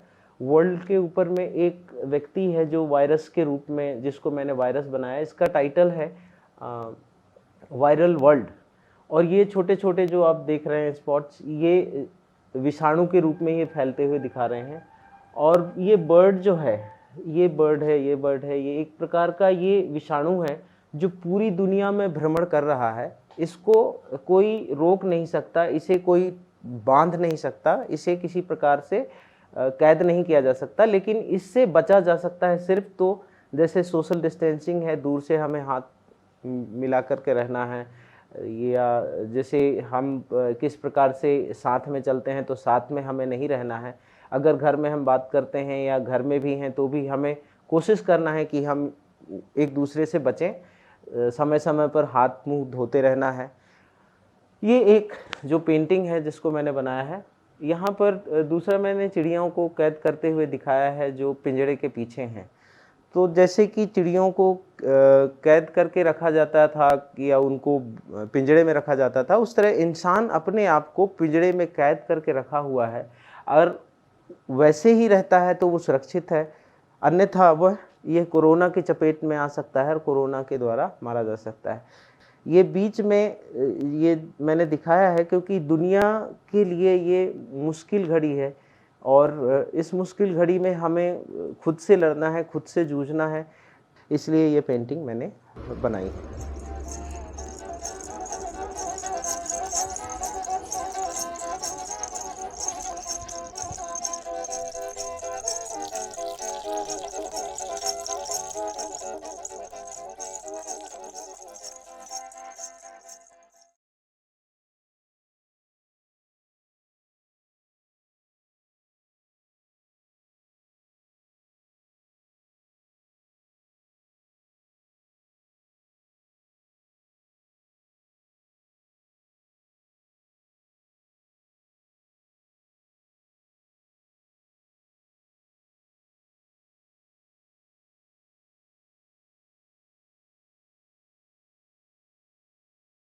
Shashi Babil will now present Bahil tradition as continuation of our lightning talks to reflect voices on the pandemic. She has been trained in the traditional art of Bahil painting, a skill that has been passed down through many generations. He started learning at the age of 7 and by the age of 15 he was drawing on canvas. On the occasion of festivals like Holi or Diwali, the tribesmen and women paint the walls of their houses.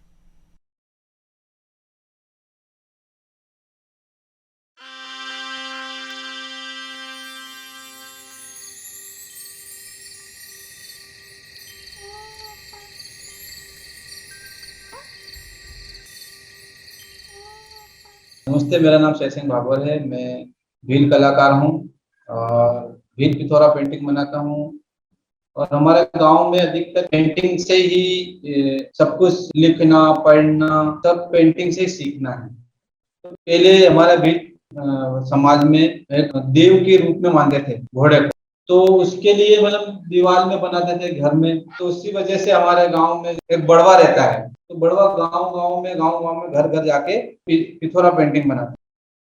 तो उसमें क्या है कि सब जितने भी जीव जंतु है, पेड़ है, पौधे है, पक्षी है, घोड़े है, हाथी है, वो पूरी दीवार पे रचाते हैं और फिर उसको डोट करके उसमें कलर भरा जाता है।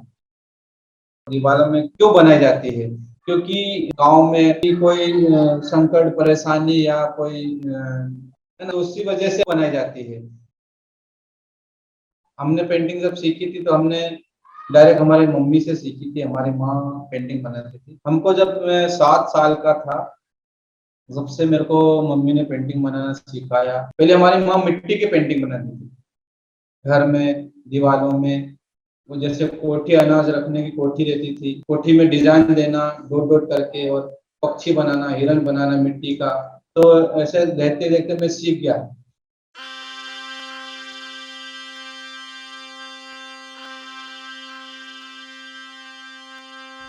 किसी को सबक सिखाना हो तो भूरी अम्मा कहती है कि मुर्गा बनो।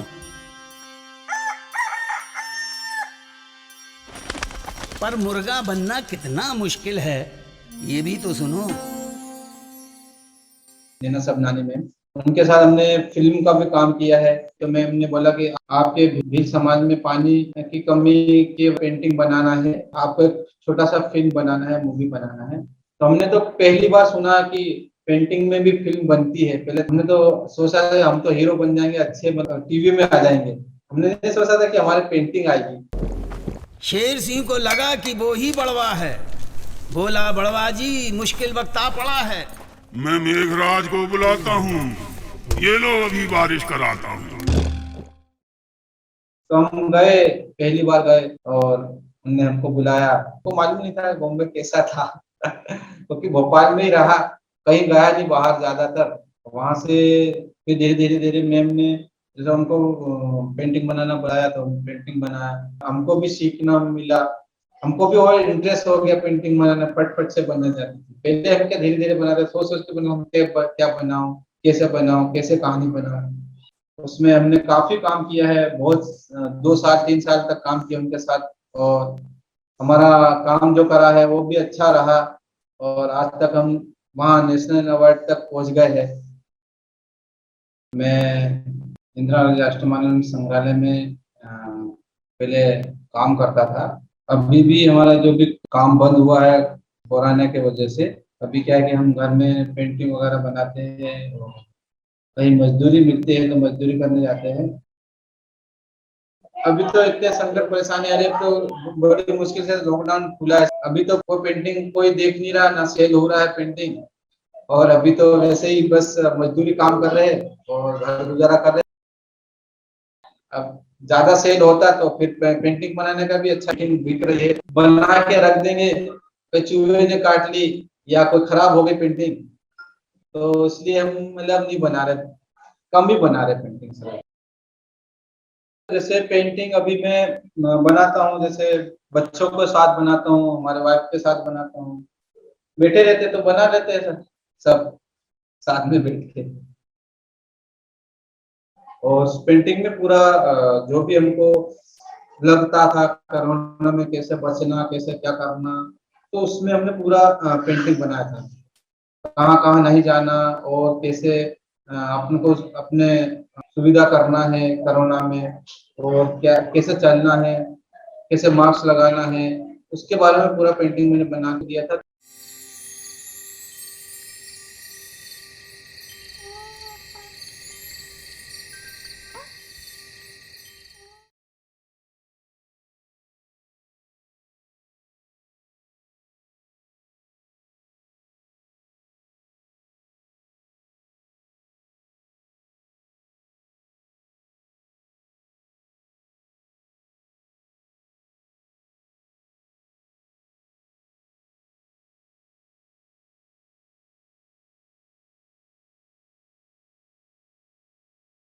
Kalyan Joshi will introduce the pot tradition as a part of our lightning talks to reflect experiences on the pandemic. Kalyan Joshi comes from a lineage of pot painters dating back as early as the 13th century.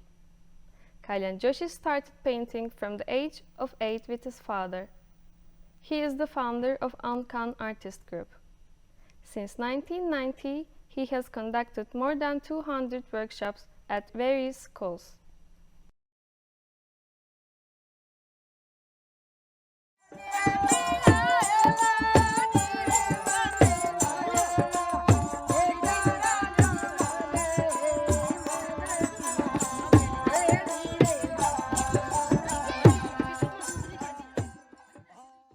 नमस्कार, मैं कल्याण जोशी, फट चित्रकार, भीलवाड़ा, राजस्थान।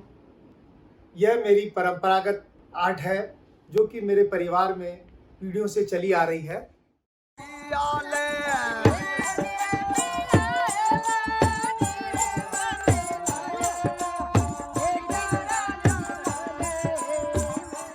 फट painting जो है कपड़े पर बनाई जाती है और हाथ के बने हुए प्राकृतिक रंगों का इसमें इस्तेमाल किया जाता है, जो कि हम खुद अपने हाथों से तैयार करते हैं। इसमें कहानी के आधार पर चित्र बनाए जाते हैं। ये कला मैंने मेरे पिताजी से सीखी है। बचपन में जब मैं छोटा था तब मेरे पिताजी चौक में बैठ कर के फड़ के ऊपर बैठ कर के काम किया करते थे। जब वो कहीं उठ कर के कहीं जाते थे तो पीछे से मैं चुपके से आकर के उस खाली जगह पर कहीं कहीं जहाँ जगह खाली होती है वहाँ पे मैं रंग भर देता था। जब मैं 11वीं पास करके बड़ौदा गया था पढ़ने के लिए, मेरे दिमाग में जुनून सवार था कि मैं भी मॉडर्न आर्ट करूँगा, मॉडर्न आर्ट सीखूँगा इस तरह से। तो जब मैं वहाँ गया तो उन्होंने मुझे समझाया कि बेटा इस तरह की दुनिया में कई कॉलेजेस हैं और तुम तो खुद एक स्कूल को रिप्रेजेंट करते हो, तुम्हारे पिता तुम्हारे घर में टीचर है, तुम उसी काम को आगे बढ़ाओगे तो ज़्यादा सक्सेस रहोगे। तो मैंने कुछ नई कहानियों पे काम करना शुरू किया, फड़ के नए कंपोजिशन करना शुरू किया। बाबूजी देवनारायण की फड़े तो बनाता ही था, लेकिन जब भी समय मिलता था इन सब काम से तो मैं कुछ नई कहानियाँ पढ़ता था, किताबें पढ़ता था। मेरे पास कई किताबों का संग्रह है। कुमार संभव को पढ़ा, कालिदास के कई नावल पढ़े, उनको पढ़ करके उनके ऊपर मैंने कई नई कहानियाँ बनाई हैं, पंचतंत्र की कहानियाँ बनाई हैं। और समय समय पर लोगों को मैसेज देने का भी प्रयास किया मैंने इस कला से। इस कला के लिए मुझे भारत सरकार से राष्ट्रपति पुरस्कार से सम्मानित किया गया। इस कोविड काल में समय का एक ऐसा सिस्टम बन गया मेरे साथ, जैसे सुबह उठते ही काम पे बैठ जाता था। इस दौरान मुझे एक सबसे बड़ा फायदा ये हुआ कि मेरे बच्चों को मैं पूरा टाइम दे पाया। इस पेंडेमिक में एक चीज़ देखने को मिली है कि लोग ऑनलाइन आ गए सारा, कोई भी कहीं भी ज़्यादा दूरी नहीं रही है। जैसे मुझे पहली बार मैंने ऑनलाइन क्लास करी थी इसमें, तो कहाँ फ्रांस, अमेरिका, हांगकांग, यहाँ के स्टूडेंट मेरी पेंटिंग को ऑनलाइन सीख रहे हैं। इस लॉकडाउन के दौरान मैंने तकरीबन 1.5 साल में 250 से ज़्यादा ऑनलाइन क्लासेस करी है और एवरेज हर क्लास में 10 से 12 स्टूडेंट होते थे। तो लगभग मैं 2,500 से 3,000 लोगों को मैंने इस लॉकडाउन के दौरान अपनी फड़ पेंटिंग से रूबरू कराया। मैंने कोरोना महामारी के ऊपर भी पूरा एक स्टोरी किया है। यह जो मेरा माइग्रेंट लेबर वाला पेंटिंग जो है, इसमें ये दिखाने का कोशिश किया है मैंने कि मज़दूर लोग शहरों से पलायन कर रहे हैं और जैसे जैसे उन लोगों को जो भी साधन मिला उससे वो अपने गांव की तरफ लौटते हुए दिखाया मैंने। कोई मज़दूर पैदल ही निकल पड़े हैं, तो कोई साइकिल पे, तो कोई ऑटो रिक्शा से, क्योंकि शहर बंद हो चुके थे, लॉकडाउन हो चुका था। इन्हें खाने पीने की भी बड़ी समस्या थी, तो ये लोग सब अपने घरों को निकल गए भूखे प्यासे। रास्ते में जो कुछ लोग हैं जो इनकी मदद भी कर रहे हैं, पानी पिलाने की व्यवस्था भी करी है कुछ लोगों ने, गांव रास्ते में खाना भी दे रहे हैं इनको। लाखों की तादाद में लोग हज़ारों हज़ार किलोमीटर कई कई दिनों तक रातों को चल करके अपने गांव और घरों तक पहुंचे हैं। जब इस तरह से लोग घर पहुंचे तो कहीं न कहीं इनके साथ कोविड भी गांव में पहुंचा है, कि इन भीड़ के साथ जो लोग जा रहे हैं इनके साथ कोरोना वायरस भी जा रहा है। वो भी मैंने इस पेंटिंग में दिखाया है।